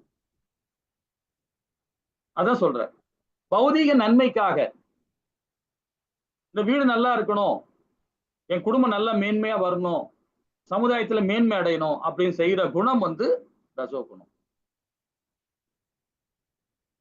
அது தற்பெருமை. இன்னும் பத்தி நம்ம கோவில கும்பாபிஷேகம் பண்ணுவாங்க. சில கோவில நல்ல பிரசித்தி பெற்ற கோவில கும்பாபிஷேகம் பண்ணுவாங்க. அவன் என்ன பண்ணுவான், அந்த கோவிலுக்கு நான் 1 லட்ச ரூபாய் பணம் கொடுத்துருக்கிறேன் அப்படின்னு சொல்லிட்டு அது என்ன பண்ணுவான், பேஸ்புக், இன்ஸ்டாகிராம்ல, அதுக்கப்புறம் பாத்தீங்கன்னா அந்த கோவிலுக்கு ஆப்போசிட்ல ஒரு பெரிய ஒரு போர்டை போட்டுருவான். போர்டை போட்டு அது பணம் கொடுத்தா மாதிரியே அது வந்து பிரகலிப்படுத்துவான். இது எல்லாமே ரசோ குணம். இது எல்லாமே ரசோ குணம். இந்த கையில கொடுக்கறது இந்த கையில தெரியக்கூடாது. அதுதான் தானம். அதுதான் உண்மையான தானம் இல்லைங்களா. அதை பத்தி நம்ம இனி விரிவா நீங்க படிப்போம். அப்ப இந்த ரசோ குணத்துல செயல்படுறோம் என்ன பண்றான், ஏதோ ஒரு எதிர்பார்த்து செய்யறான். எதிர்பார்த்து செய்யறதே வந்து பௌதீகம் தான். அப்ப அந்த குணம் வந்து பாத்தீங்கன்னா நம்மளை பந்தப்படுத்தும். நீ பகவானுக்கு பக்தி கொடுத்தா கூட சரி, அந்த ரசோ குணத்துல கொடுக்கக்கூடாது, சத்துவ குணத்துல தான் கொடுக்கணும். முடிஞ்சா சத்துவ குணம். ரொம்ப உத்தம நிலையில இருக்கும் போது பார்த்தா சுத்த சத்துவத்துல கொடுப்பான். சுத்த சத்துவத்தை செயல்பாடு எப்படி தெரியுமா இருக்கும்? எந்த பலனையும் எதிர்பார்க்க மாட்டான். இது என்னுடைய தர்மம்னு சொல்லிட்டு செய்வான். அவன் செய்யற செயல்பாடு யாருக்குமே தெரியாது. சுத்த சத்துவத்துல கூட தெரியும் அவன் கொடுக்க போறது, அவன் செயல்பட போறது சத்துவத்துல தெரியும். ஆனா சுத்த சத்துவத்துல இருக்கவன் ஒண்ணுமே தெரியாது. சாதாரணமா வந்து நிப்பார் பக்கத்துல வந்து. ஆனா அவர் பாத்தீங்கன்னா கோடிக்கணக்கான பணத்தை கோயிலுக்கு கொடுத்துருப்பாரு. ஒண்ணுமே தெரியாது. அது பாட்டு வந்து நம்மள மாதிரி ஒரு லைன்ல நிப்பாரு, நின்றுகிட்டு பகவானை ஹரிபக்தியோட இருந்து வணங்கிட்டு அது பாட்டு போயிட்டே இருப்பாரு. வரதும் தெரியாது, போறது தெரியாது. அது சுத்த சத்துவம். விஐபி பாஸ் டிக்கெட்டை வாங்கிட்டு உள்ள போய் பகவானை போய் பார்ப்பாங்க, தரிசனம் பார்ப்பாங்க. இது எல்லாமே ரசோகுணம். இது எல்லாமே ரசோகுணம். ஹரே கிருஷ்ணா. நம்ம சுகம் அடைகிறோம் பாத்தீங்களா, பௌதிகத்துல சுகம் அடைகிறோம்ல, சுகம் அடைஞ்சு நம்ம போய் பகவானை தரிசிக்க போகும்போது பாத்தீங்கன்னா அது எல்லாமே மோக பக்தி. இதெல்லாம் படிக்கணும்னா நம்ம வேதத்தை நல்லா உள் வாங்கணும் இல்லைங்களா? ஹரே கிருஷ்ணா. 13வது பதம் என்ன சொல்றது பாப்போமா? ஹரே கிருஷ்ணா. விதிஹீனம் அஸ்ருஷ்டானம் மந்திரஹீனம் அதக்ஷிணம் ஸ்ரத்தா விரஹிதம் யஜ்ஞம் தாமசம் பரிசக்ஷசே. ஹரே கிருஷ்ணா. சாஸ்திர விதிகளை மதிக்காமல், பிரசாத விநியோகம் இன்றி, வேத மந்திரங்கள் உச்சாடம் இன்றி, புரோகிதர்களுக்கு தட்சிணை இன்றி, நம்பிக்கை இன்றி வழிபாடு செய்யும் இன்றி செய்யப்படும் யாகம் தமோகுணத்தை சார்ந்ததாக கருதப்படுகிறது அப்படின்ற. சாஸ்திரத்தை மதிக்கிறது கிடையாது. அதை ஃபாலோ பண்ணவே மாட்டாங்க. சாஸ்திரம்னு என்னன்னு தெரியாது. அந்த குணத்துல தமோ குணத்துல இருக்கிறவங்க. அதே மாதிரி பிரசாதம், நீங்க கோவிலுக்கு போனீங்கன்னா கண்டிப்பா பகவானுக்கு பிரசாதம் கொண்டு போங்க. அழகா செஞ்சு வீட்டுல ரொம்ப அற்புதமா செஞ்சு கொண்டு போய் பகவானுக்கு நெய்வேத்தியம் பண்ணி மற்றவங்களுக்கு அது விநியோகம் பண்ணி. பிரசாதம் சாப்பிட நமக்கு மட்டும் சாப்பிட்டா அது தப்பு. அது அந்த பிரசாதத்தை எல்லாருக்கும் கொடுக்கணும், எல்லா பக்தர்களும் கொடுக்கணும். நம்ம மட்டும் சாப்பிடுறது, நம்ம குடும்பம் மட்டும் சாப்பிடுறது அது பிரசாதமே அல்ல. அதுவும் குணம், நம்ம குணத்தை மாற்றும். எல்லாருக்கும் கொடுக்கணும். வேத மந்திரம் உச்சாடம் பண்ணணும். நம்மளால முடிஞ்ச வரைக்கும், தெரியலனா கூட பரவாயில்ல, நம்ம வாய்க்கு வந்ததை சொல்லுங்க. அது பகவானை ஏத்துப்பாரு. தப்பு பண்ண பத்தி கவலையப்படாதீங்க. நாங்க ஸ்லோகம் படிங்க சொல்லின்ற காரணம் என்ன தெரியுங்களா? அது பகவானுக்கு தெரியும். நமக்கு என்ன தெரியும்? நமக்கு இது யாரும் பார்த்தா அசிங்கமா நினைப்பாங்களே, தப்பா நினைப்பாங்களே, அந்த மாதிரி ஒரு எண்ணமே வேண்டாம் அவங்களுக்கு. ஏன்னா நம்ம எல்லாருமே பக்தர்கள் தான், நார்மல் பக்தர் தான். நம்ம எல்லாமே படிக்கணும், முயற்சி பண்ணணும். தப்பே கிடையாது இல்லைங்களா? அப்ப வேத மந்திரம் உச்சாடமின்றி, புரோகிதருக்கு கண்டிப்பாக தட்சிணை கொடுக்கணும். இப்ப கோயிலுக்கு போறோம், நமக்கு கோயிலுக்கு போனா உண்டில காசு போடுறோமோ இல்லையோ, ஏன்னா அந்த பாவம் அந்தணர்கள் பாருங்க, ஒரு கவர்மெண்ட்ல என்னெல்லாம் அட்டகாசம் பண்ணிட்டு இருக்காங்க. ஒரு அந்தணருக்கு வருமானமே இல்லை. அங்க தட்டுல விடுறதுதான் ஒரு காசு. நம்ம எத்தனை உண்டில போட்டு வந்துடுறோம். அது கவர்மெண்ட் எடுத்துக்கிட்டு தப்பா செலவெல்லாம் பண்ணிட்டு இருக்காங்க. அதே நாம வந்து ஒரு அந்தணருக்கு காசு கொடுங்க. இது வேதம் சொல்லுது, இந்த பகவத்கீதை சொல்லுது. புரோகிதருக்கு தட்சணை கொடுங்க. காசு உண்டில போடுற காசு நீங்க கொடுக்க தேவையில்லை. பெரிய பெரிய பணக்காரன் கொடுப்பாங்க, வசதி படைச்சவங்க கொடுப்பாங்க. நாமெல்லாம் பகவானுக்கு சாதாரணமா, நம்மலாம் சாதாரணப்பட்டவங்களுக்கு ஒரு அந்தணர் கொடுக்கலாம்.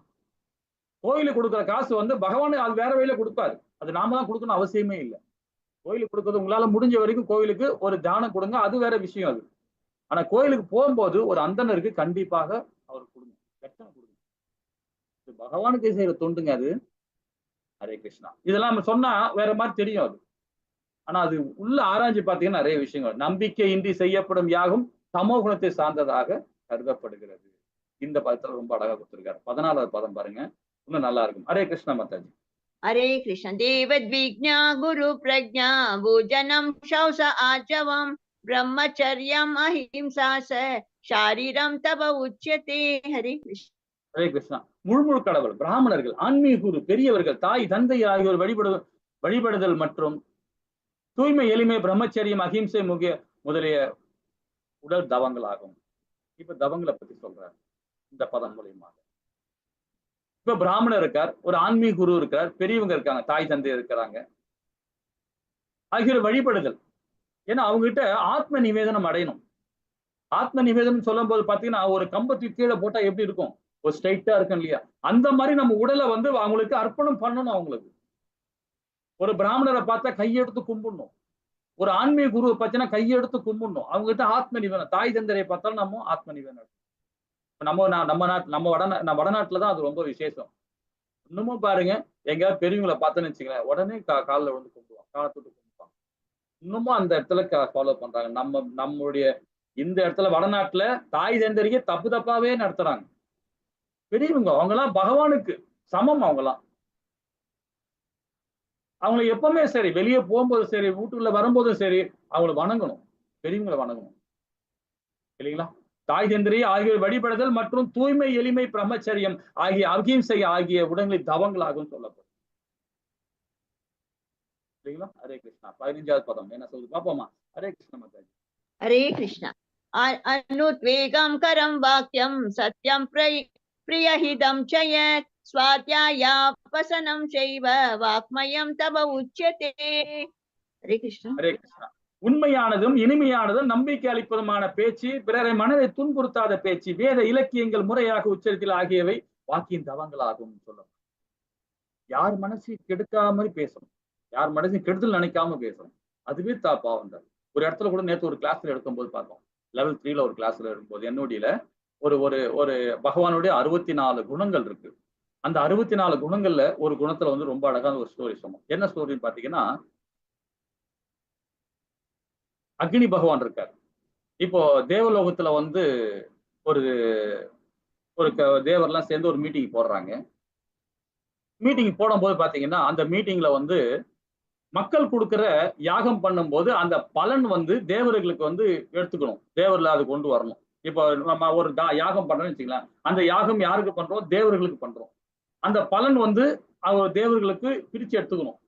அது எடுத்துன்னு வர்றது யாரு அப்படின்னு ஒரு மீட்டிங் போட்டு தேவலோகத்துல ஒரு பிளான் பண்றாங்க. பிளான் பண்ணும்போது அப்ப எல்லா தேவரும் சொல்றாங்க, அக்னிய அவரை தூதரா போடலாம் அப்படின்றாங்க.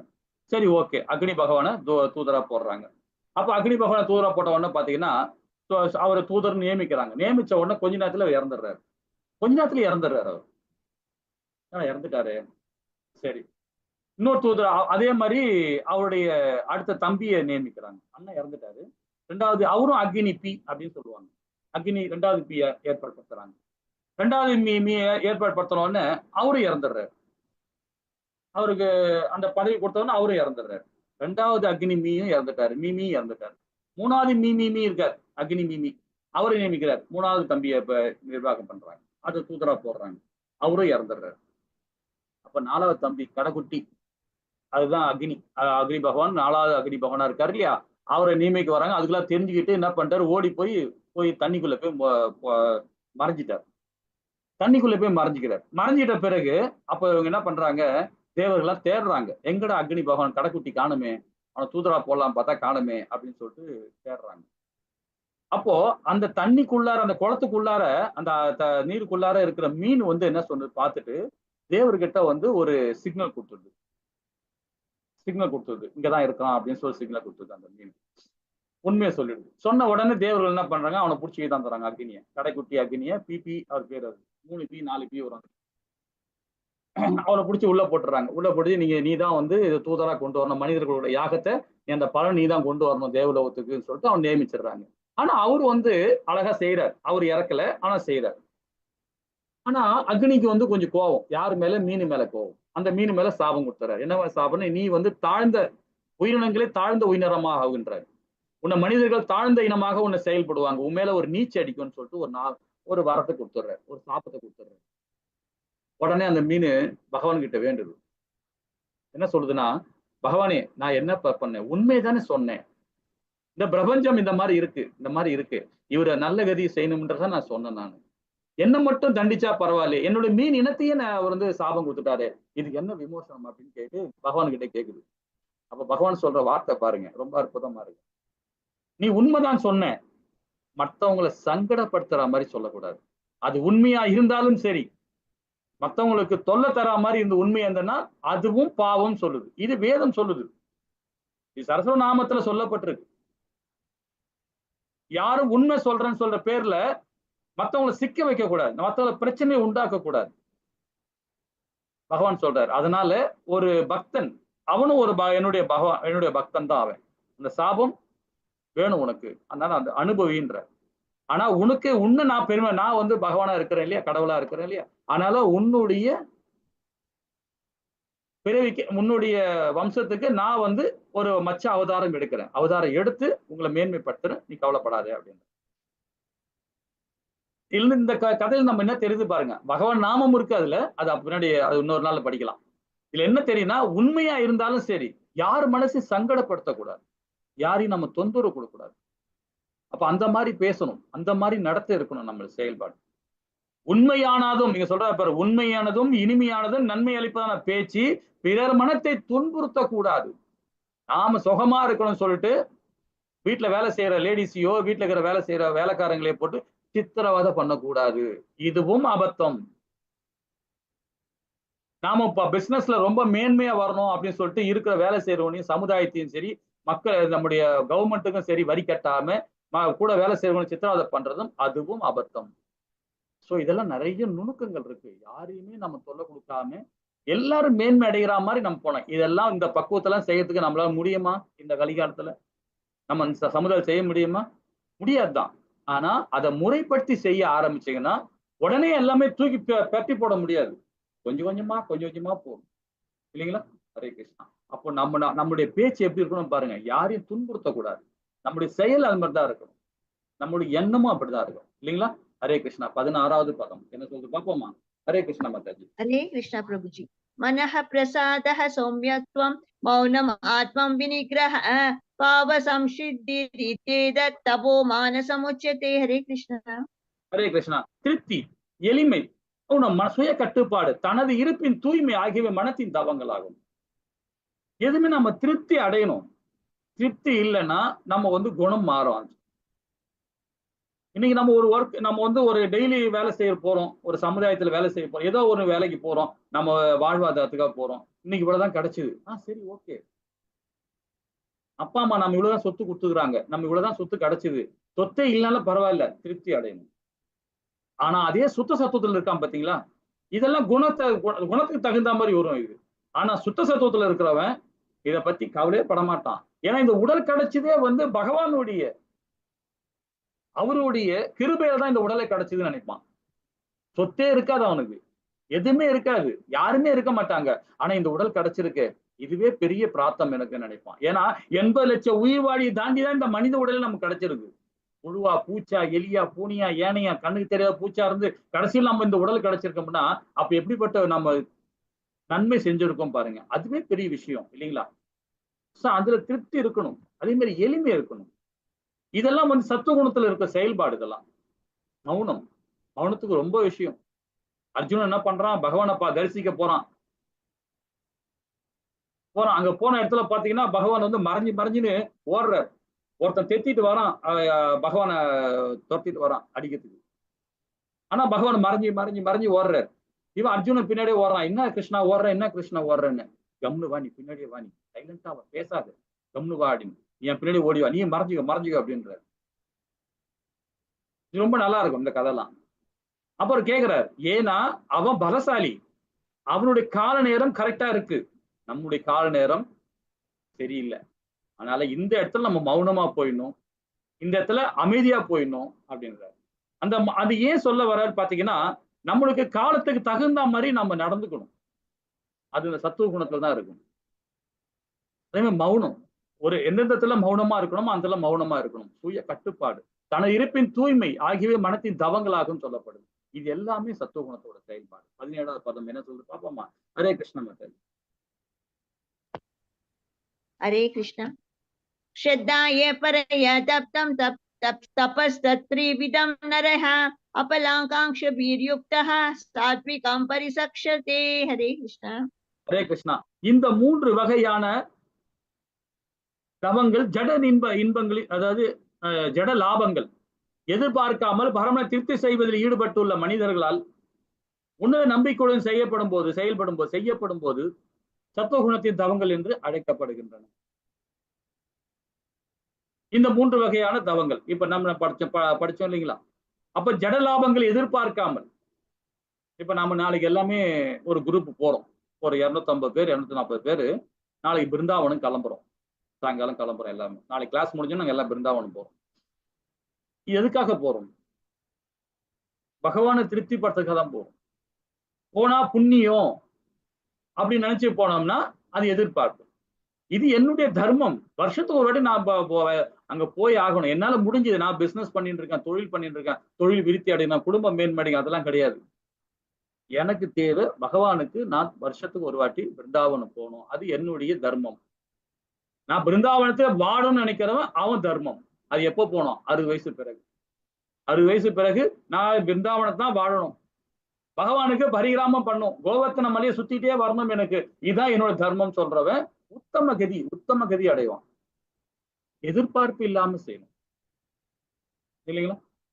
கோவர்த்தன மலையை பரிகிராமம் பண்ணலாம். ஏன் இங்க இருக்க நம்மளோட திருவண்ணாமலையில உள்ள சிவபெருமானுடைய அந்த கிரிவலம் போங்க,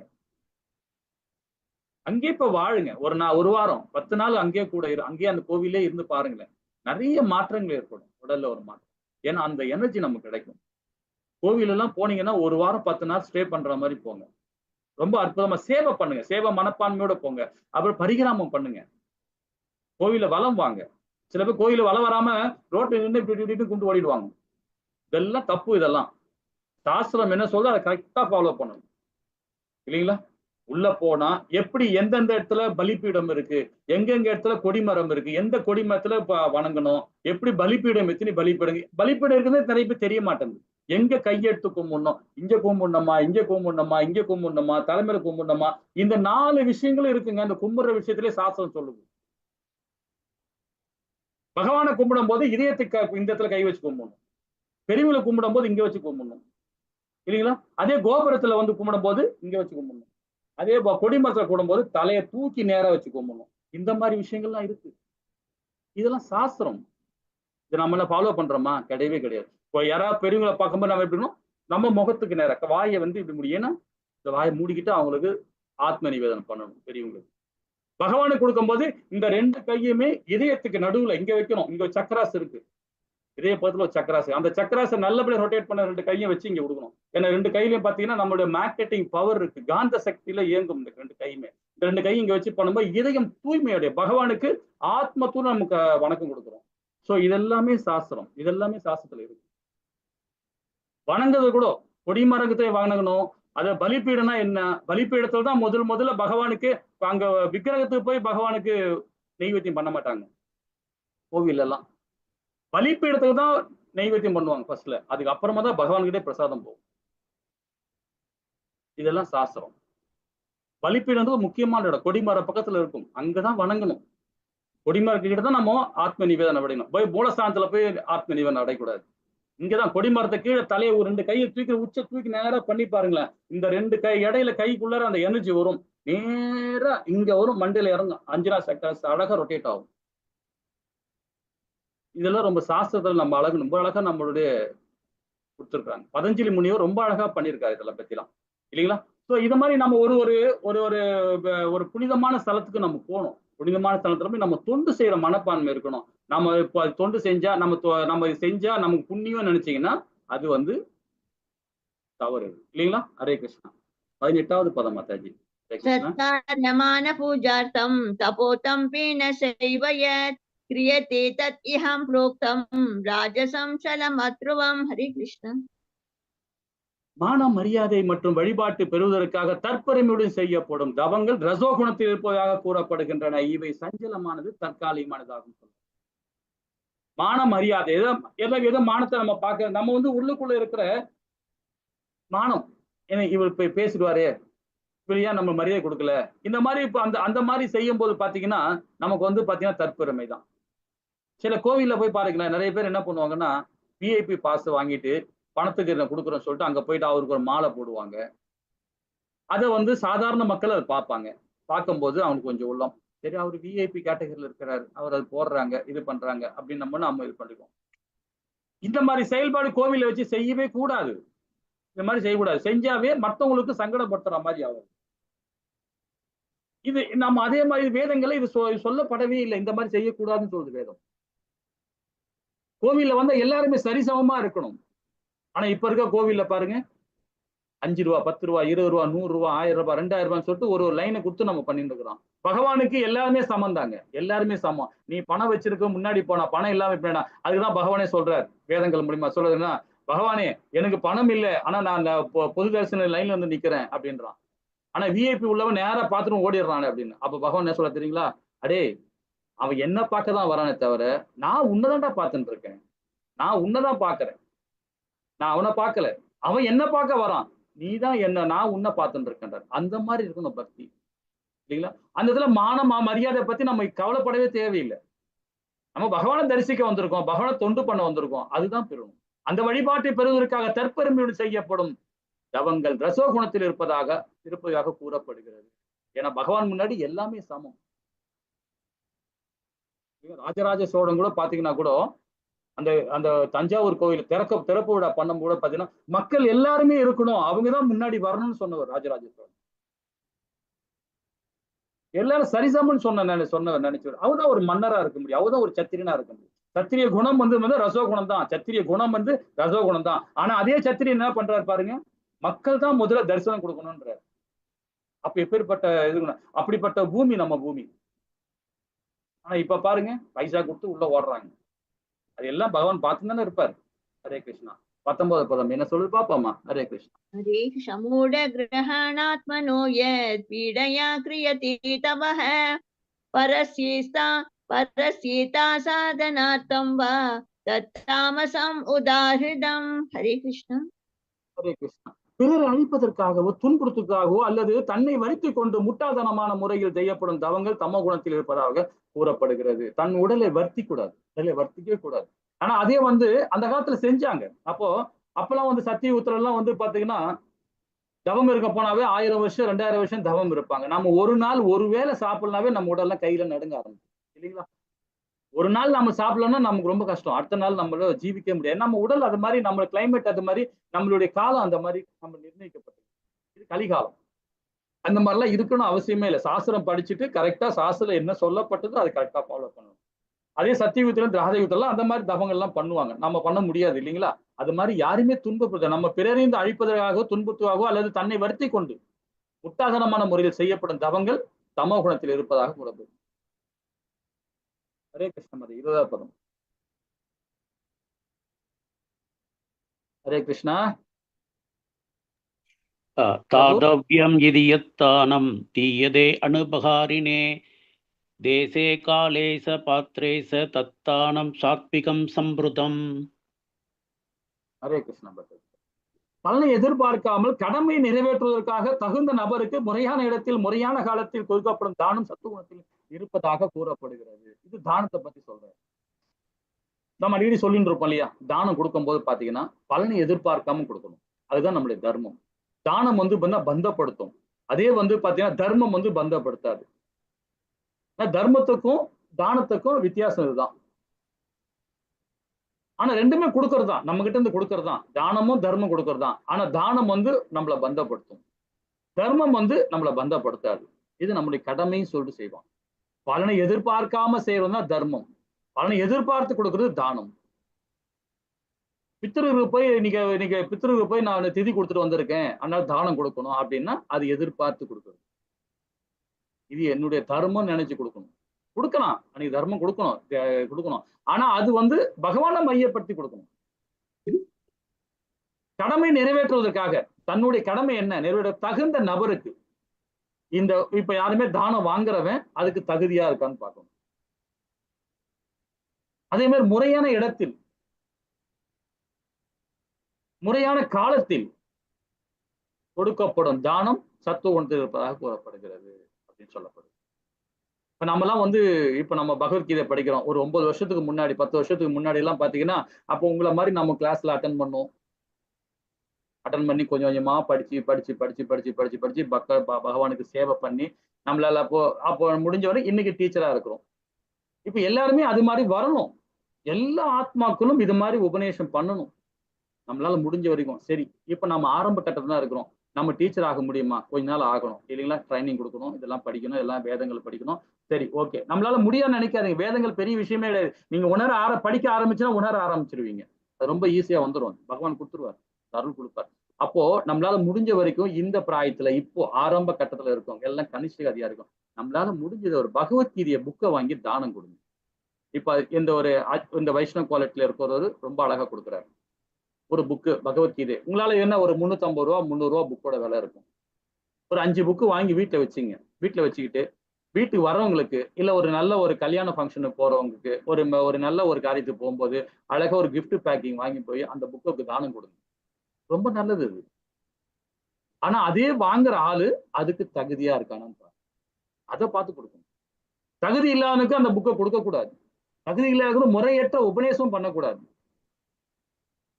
இப்ப கூட இந்த கிளாஸ்ல 60 பேர் 40 பேர் பதிவு பண்ணிருக்காங்க. வரவங்க எத்தனை பேர் வராங்க? ஒரு 20 பேர் வராங்க. அவங்க அந்த 60 பேர் பண்ணாங்க பாத்தீங்களா, அது ரொம்ப நல்ல குணம் தான். அது நல்ல குணத்துல பண்ணிருக்கிறாங்க. ஆனா அவங்களுக்கு கால நேரம் இல்லை. பகவான் கொடுப்பாரு, அவர் கண்டிப்பா அவங்களுக்கு பலன் கொடுப்பாரு, நல்ல பலன் கொடுப்பாரு, அவர் கொடுக்காம இருக்க மாட்டார். ஆனா ஒரு காலத்துல வருவாங்க அவங்க, ஆனா உள்ள வந்துட்டாங்க, ஆனா வர டைம் இல்லை. அவங்க ஒரு யூடியூப்ல பார்க்கலாம், ஏதாவது ஒண்ணு பார்த்துட்டு இருக்கலாம் இல்லைங்களா. அது போலதான் நம்மளால முடிஞ்ச வரைக்கும் மத்தவங்களுக்கு தானம் கொடுங்க, பகவத்கீதை புக்கு கொடுங்க, வேத புக்கு கொடுங்க. இந்த மாதிரி விஷயங்கள்ல பகவானுடைய சிறப்பு கொடுங்க. ஏன்னா சில பிரபுபாதா 84 புக்குகள் எழுதியிருக்கிறார். ரொம்ப அழகா ஒரு வாழ்நாள் எழுதியிருக்கிறார். அந்த புக்கு எல்லாம் படிச்சு பாருங்க, அவ்வளவு அற்புதமா இருக்கும், ரொம்ப அற்புதமா இருக்கும். அந்த மாதிரி புக்குகளை மத்தவங்களுக்கு தானம் கொடுங்க. அது கொடுக்கும் போது சரி, ஒரு ஆளுக்கு பகவத்கீதை புக்கு கொடுக்குறோமா, அதுக்கு இந்த உபநேசம் பண்றதுக்கு சமம்னு சொல்லுது. 18ஆம் தேதி நாளைக்கு படிக்க போறோம் நாம. அது பகவானே சொல்றார், அவரோட திருவாயால சொல்றார். 64, 65, 66 சொல்றார். ரொம்ப அற்புதமா சொல்றார். யாரெல்லாம் இந்த விஞ்ஞானத்தை மத்தவங்களுக்கு உபதேசம் பண்றாங்களோ, யாரெல்லாம் இந்த விஞ்ஞானத்தை மத்தவங்களுக்கு போதிக்கிறாங்களோ, யாரெல்லாம் இந்த பகவத்கீதை புக்கு தானம் கொடுக்குறாங்களோ, அவங்க எல்லாம் எனக்கு மிகவும் பிரியமான பக்தர்கள். நம்மளால முடிஞ்சதை ஒரு பகவத்கீதை புக்கை வாங்கி மத்தவங்களுக்கு கொடுங்க. அதை வாங்குறவன் தகுதியான்னு பாருங்க. ஒருத்தனை வாங்கி கொடுத்துட்ட பிறகு அந்த புக்கை நீங்க காசு கொடுத்து வாங்குங்க, கோவில வாங்குங்க, வாங்கி அதை கொடுங்க. கொடுக்கும் போது அவங்ககிட்ட ₹1 வாங்கிக்கோங்க. ₹1 கொடுங்க. ஏன்னா யாருமே ஒரு ஞானத்தை கொடுக்கும் போது அது பணம் வாங்கிக்கணும். ₹1 வாங்கிட்டு அது கோவில் உண்டியில போட்டுருங்க. இது மாதிரி தானங்கள் பண்ணுங்க. இதுவே ஒரு உபநேசம் பண்ணதுதான் சமம் அது, இல்லைங்களா. ஹரே கிருஷ்ணா. 21வது பதம் பார்த்தாங்க. हरे कृष्ण। यत्तु प्रत्यापकारार्थं भवम् उद्दिश्य वा पुनः दीयते च परिक्लिष्टं तत्तानं राजसांस्कृतं। हरे कृष्ण। ஹரே கிருஷ்ணா. பிரதி உபகாரத்தை எதிர்பார்த்து ஏதேனும் பலனை விரும்பி அல்லது விருப்பமின்றி கொடுக்கப்படும் தானம் ரசகுணத்தில் இருப்பதாக கூறப்படுகிறது. பாருங்க, இந்த படத்துல பாருங்க, பாவம் அவங்களே ஒண்ணு இல்லாம உட்கார்ந்துட்டு இருக்காங்க. ஏதோ கஷ்டகாலம் அவங்களுக்கு. அவங்ககிட்ட பொருள் கொடுக்குறன்ற பேர்ல போட்டோ எடுத்து பேஸ்புக்ல அந்த புக்ல இந்த புக்ல எல்லாம் போட்டுக்கிட்டு அதை பிரகடனப்படுத்தாங்க. இது எல்லாமே ரசோகுணம், ரசோகுணம். எதிர்பார்த்து செய்யறது இதெல்லாம், இல்லைங்களா. 22வது பதம் மாதாஜி. அதேசகாலே யத்தானம் அபாத்ரேப்யஸ் ச தீயதே அசத்கிருதம் அவஜ்ஞாதம் தத்தாமசம் உதாக்கிருதம். ஹரே கிருஷ்ணா. தூய்மையற்ற இடத்தில் முறையற்ற காலத்தில் தகுதியற்ற நபருக்கு அல்லது தக்க கவனம் மரியாதை இன்றி வழங்கப்படும் தானம் தமோ குணத்தை சார்ந்ததாக கூறப்படுகிறது. இந்த படத்துல இருக்கிறவர் பாருங்க, இவ்வளவு அழகா உட்காந்துக்கிட்டு வெளிநாட்டுல வெஸ்டர்ன் கல்ச்சர்ஸ்ல மூலம் உட்காந்து டிரான்சஸ் எல்லாம் போட்டுக்கிட்டு உட்காந்து ஹெல்ப் கேட்டு உட்காந்துக்கிறார். கையில ஒரு தேவையில்லாத ஒரு பொருளை வச்சுக்கிட்டு உட்காந்துக்கிறார். சோ இந்த மாதிரி தானம் கொடுத்தா என்ன ஆகும் பாருங்க, நமக்கு பாவம் தான் வந்து சேரும். அதே அவங்ககிட்ட பொருள் கொடுக்காம ஒரு உணவு வாங்கி கொடுத்து பாருங்களேன், ஏதோ பிரெட்டோ ஏதோ ஒண்ணு கொடுத்து பாருங்களேன், வாங்க மாட்டாரு, காசு தான் வேணும்னு. யாருக்குமே காசு தானம் கொடுக்காதீங்க, தயவு செய்து கொடுக்காதீங்க. பணம் கொடுத்தீங்கன்னா நீங்க அந்த பாவத்தை சேருவீங்க. யாசனம் கேட்கறவங்கள தயவு செய்து ஒரு பிரசாதம் கொடுங்க, பகவானுடைய பிரசாதம் கொடுங்க. இல்லையா ஹோட்டல்ல போய் வாங்கி அவங்களுக்கு உணவு தானம் கொடுங்க, ரொம்ப நல்லது. உணவு தானத்தை கொடுங்க. அதுதான் சொல்ற, தூய்மையற்ற இடத்தில் முறையற்ற காலத்தில் தகுதியற்ற நபருக்கு அல்லது தக்க கவனம் மரியாதையும் இன்றி வழங்கப்படும் தானம் தமோ குணத்தை சார்ந்ததாக கூடப்படுது. நம்ம எண்ணம் எப்படி இருக்குமா, தானம் கொடுக்கணும் அப்படின்னு நம்ம எண்ணம் இருக்கும். ஆனா அந்த எண்ணத்தை நம்ம சாஸ்திர விதிகளை ஃபாலோ பண்ணாம கொடுத்தோம்னா நம்ம குணம் ஆட்டோமேட்டிக்கா தமோ குணம். நம்ம காசு கொடுத்து ஒரு 10 பேருக்கு நாம அன்னதானம் கொடுக்கணும்னு சொல்லி பிளான் பண்ணி வந்திருக்கோம். ஆனா அவருக்கு தேவையில்லாத தகுதியற்ற நபருக்கு தக்க கவனம் மரியாதையும் இன்றி வழங்கப்படும் தானம் தமோ குணத்தில். அப்ப அந்த குணம் ஆட்டோமேட்டிக்கா நம்ம தமோ குணத்தில் போயிடுவோம். தூய்மையற்ற இடத்தில் முறையற்ற காலத்தில், அதுவும் பாருங்க, அந்த சாஸ்திர சம்பந்தம் என்ன சொல்லப்படுதோ அது அப்படியே கரெக்டா நம்ம ஃபாலோ பண்ணி அது மாதிரி தானம் கொடுக்கணும். அதுதான் வசந்தது, இல்லைங்களா. அது நம்மளை பந்தப்படுத்தாது, அந்த மாதிரி தானம் நம்மளை பந்தப்படுத்தாது. 23வது பதம் மாதாஜி. ஹரே கிருஷ்ணா. हरे कृष्ण। ओम तत्सत् इति निर्दाशो ब्रह्मणा श्रीविद स्मृतः ब्रह्मणास्तेन वेदाश्च यज्ञाश्च विहिता पुरा। हरे कृष्ण। படைப்பின் ஆரம்பத்திலிருந்தே ஓம் தத் என்னும் 3 வகை, அதாவது 3 சொற்கள் பரமபூரண உண்மையை குறிப்பிடுவதற்காக உபயோகப்படுத்தி விட்டு வருகிறது. இந்த 3 குறியீட்டு சொற்களும் வேத மந்திரங்களை உச்சரிக்கும் போது, யாகங்களின் போதும் பரமனை திருப்திக்காக பிராமணர்களால் உச்சரிக்கப்படுகிறது. இப்ப பகவத்கீதை ஸ்லோகம் படிக்கும் போதும் சரி, இந்த கிளாஸை முடிச்சுட்டு முடிக்கும் போதும் சரி, எப்பவுமே நம்ம ஓம் தத் சொல்லணும். இது ஒரு பிராமண குவாலிட்டி. இது எல்லாருமே ஒழுங்குபடுத்துங்க, எல்லாருமே ஒழுங்குபடுத்துங்க. ஏன்னா அது ஏன் அப்படி அந்த மாதிரி சொல்றாங்க அப்படின்றத இப்ப நம்ம விளக்கமா படிக்கலாமா? மாதாஜி 24 மாதாஜி. हे कृष्ण तस्मान् ओमितयुद्धृत्य यज्ञदानतपक्रियः प्रवर्तन्ते विद्धो नाक्तः सततं ब्रह्मवादिनं. हरे कृष्ण. ஹரே கிருஷ்ணா மாதாஜி. இந்த ஓம் சொல்றத பாத்தீங்கன்னா, எனவே பரமனை அடைவதற்காக சாஸ்திர விதிகளின்படி யாகம், தானம், தவம் ஆகியவற்றை மேற்கொள்ளும் ஆன்மீகவாதிகள் அவற்றை ஓம் என்பது தொடங்குகின்றனர். அந்த ஓம் என்ற வார்த்தைகள் பாருங்க, அந்த ஓம் சொல்லும் போதே நம்மளுடைய எண்ணம் எப்படி போவோம்? அந்த யாகத்தை பண்ணணும், நம்முடைய கடமையை செய்யணும், தானம் கொடுக்கணும், தவம் கொடுக்கணும், அவற்றை மேற்கொள்ளும் ஆன்மீகவாதிகளோட செயல்பாடு. அது பரமனை அடைவதற்காக சொல்லப்படுற வார்த்தை அது ஓம். அப்ப நம்ம ஒரு காரியம் நம்ம பண்றோம், ஒரு ஸ்லோகம் படிக்கிறோம் அப்படின்னாவே அந்த ஓம் தச்சித்துன்னு சொல்ல ஆரம்பிக்கும் போது பாத்தீங்கன்னா அது பகவானுக்கு நேர் பார்வை நமக்கு கிடைக்கும், நேர் பார்வை கிடைக்கும். அது மேல் நம்பிக்கை இருக்கும், நம்பிக்கை வச்சு அந்த ஓம் தச்சித் சொல்லணும் அது, இல்லைங்களா? ஹரே கிருஷ்ணா. 25வது பதம் மாத்தாஜி. कृष्ण तत्तत् इत्यनपि सन्ताय बलं यज्ञतपः क्रियः दान क्रियाश्च विविधाः क्रियन्ते मोक्षकाङ्क्षिभिः. हरे कृष्ण. ஹரே கிருஷ்ணா மாதாஜி. பலனை எதிர்பார்க்காமல் பல்வேறு வகையான யாகம், தவம் மற்றும் தானத்தின் தத் என்னும் சப்தத்துடன் மேற்கொள்ள வேண்டும். அத்தகைய உன்னத செயல்களின் நோக்கம் பௌதிக பந்தத்திலிருந்து விடுபடுவதாகும் சொல்ல. இந்த 3 விதமான செயல், யாகம், தானம், தவம், அப்போ சொல்லும் போது இந்த தத் என்னும் சொல்லு அந்த வார்த்தையோட அந்த சத்தத்தோட வரணும், அந்த சத்தத்தோட சொல்லணும். அத்தகைய உன்னத செயல்கள் நோக்கம் பௌதிக பந்தத்திலிருந்து விடுபடுவதாகும் சொல்லப்படுது, இல்லைங்களா? ஹரே கிருஷ்ணா. 26, 27 மாதாஜி. हरे कृष्ण सत्पावे साधुपावे च सत् एतत् प्रभुज्यते प्रशस्ते कर्माणि तात सच्चप्तं पार्थ युज्यते यज्ञे तपसि दाने च सद्धि सत् इति शोच्यते कर्मशैव तत् आत्मीयं सत् इत्यो एव विधीयते. हरे कृष्ण. ஹரே கிருஷ்ணா. இந்த 26, 27 என்ன சொல்றது பாருங்க. பக்திமான யோகத்தின் நோக்கம் பூரண உண்மை, இது சத் என்னும் சொல்லினால் குறிப்பிடப்படுகிறது. தாவின் மகேந்திரனே, அத்தகைய யாகத்தின் செய்யும் சத் என்றப்படுகிறது. பரமபுருஷ திருப்தி அடைவதற்காக செய்யப்படும் யாகம், தவம் மற்றும் தானத்தின் செயல்களை சத் என்றும் அழைக்கப்படுகிறது. இப்ப இந்த 26 அப்போ அந்த ஓம் தத் சொல்றப்படுது. எப்படி சொல்றப்படுது திருப்பம் நம்ம விளக்கி படிக்கலாம். ஓம் சொல்லும் போது பகவான என்றால் விஷ்ணு பத்தி குறிக்கிறது. ஏன்னா ஒருவருக்கு பகவானை நினைக்க உதவுகிறது அந்த ஓம் சொல்லும் போது. அதே மாதிரி சத் என்று சொல்லும் போது பாத்தீங்கன்னா முக்திக்காக பற்றுதல் இன்றி அந்த உழைப்பை விரிவாக்குறது அந்த சத் என்று சொல்றது. சத் என்று சொல்லும் போது பகவான் அவரது பக்தர்களை திருப்தி செய்வதற்காக தன்னோட நம்முடைய செயலை பகவானுக்கு நாம அர்ப்பணம் பண்றோம். இது என்ன பண்றது சத் என்று சொல்லப்படுகிறது அப்படின்னு சொல்லப்படுது, இல்லைங்களா? பதங்கள் மட்டும் தெரிஞ்சுக்கிட்டோம். 28வது பதம் மாட்டாச்சு. ஹரே கிருஷ்ணா. हरे कृष्ण अश्रात्यहूतं तत्तं तपस्तप्तं कृतं च यत् असत् इत्युच्यते पार्थ न च तत् प्रत्येह नो इह. हरे कृष्ण.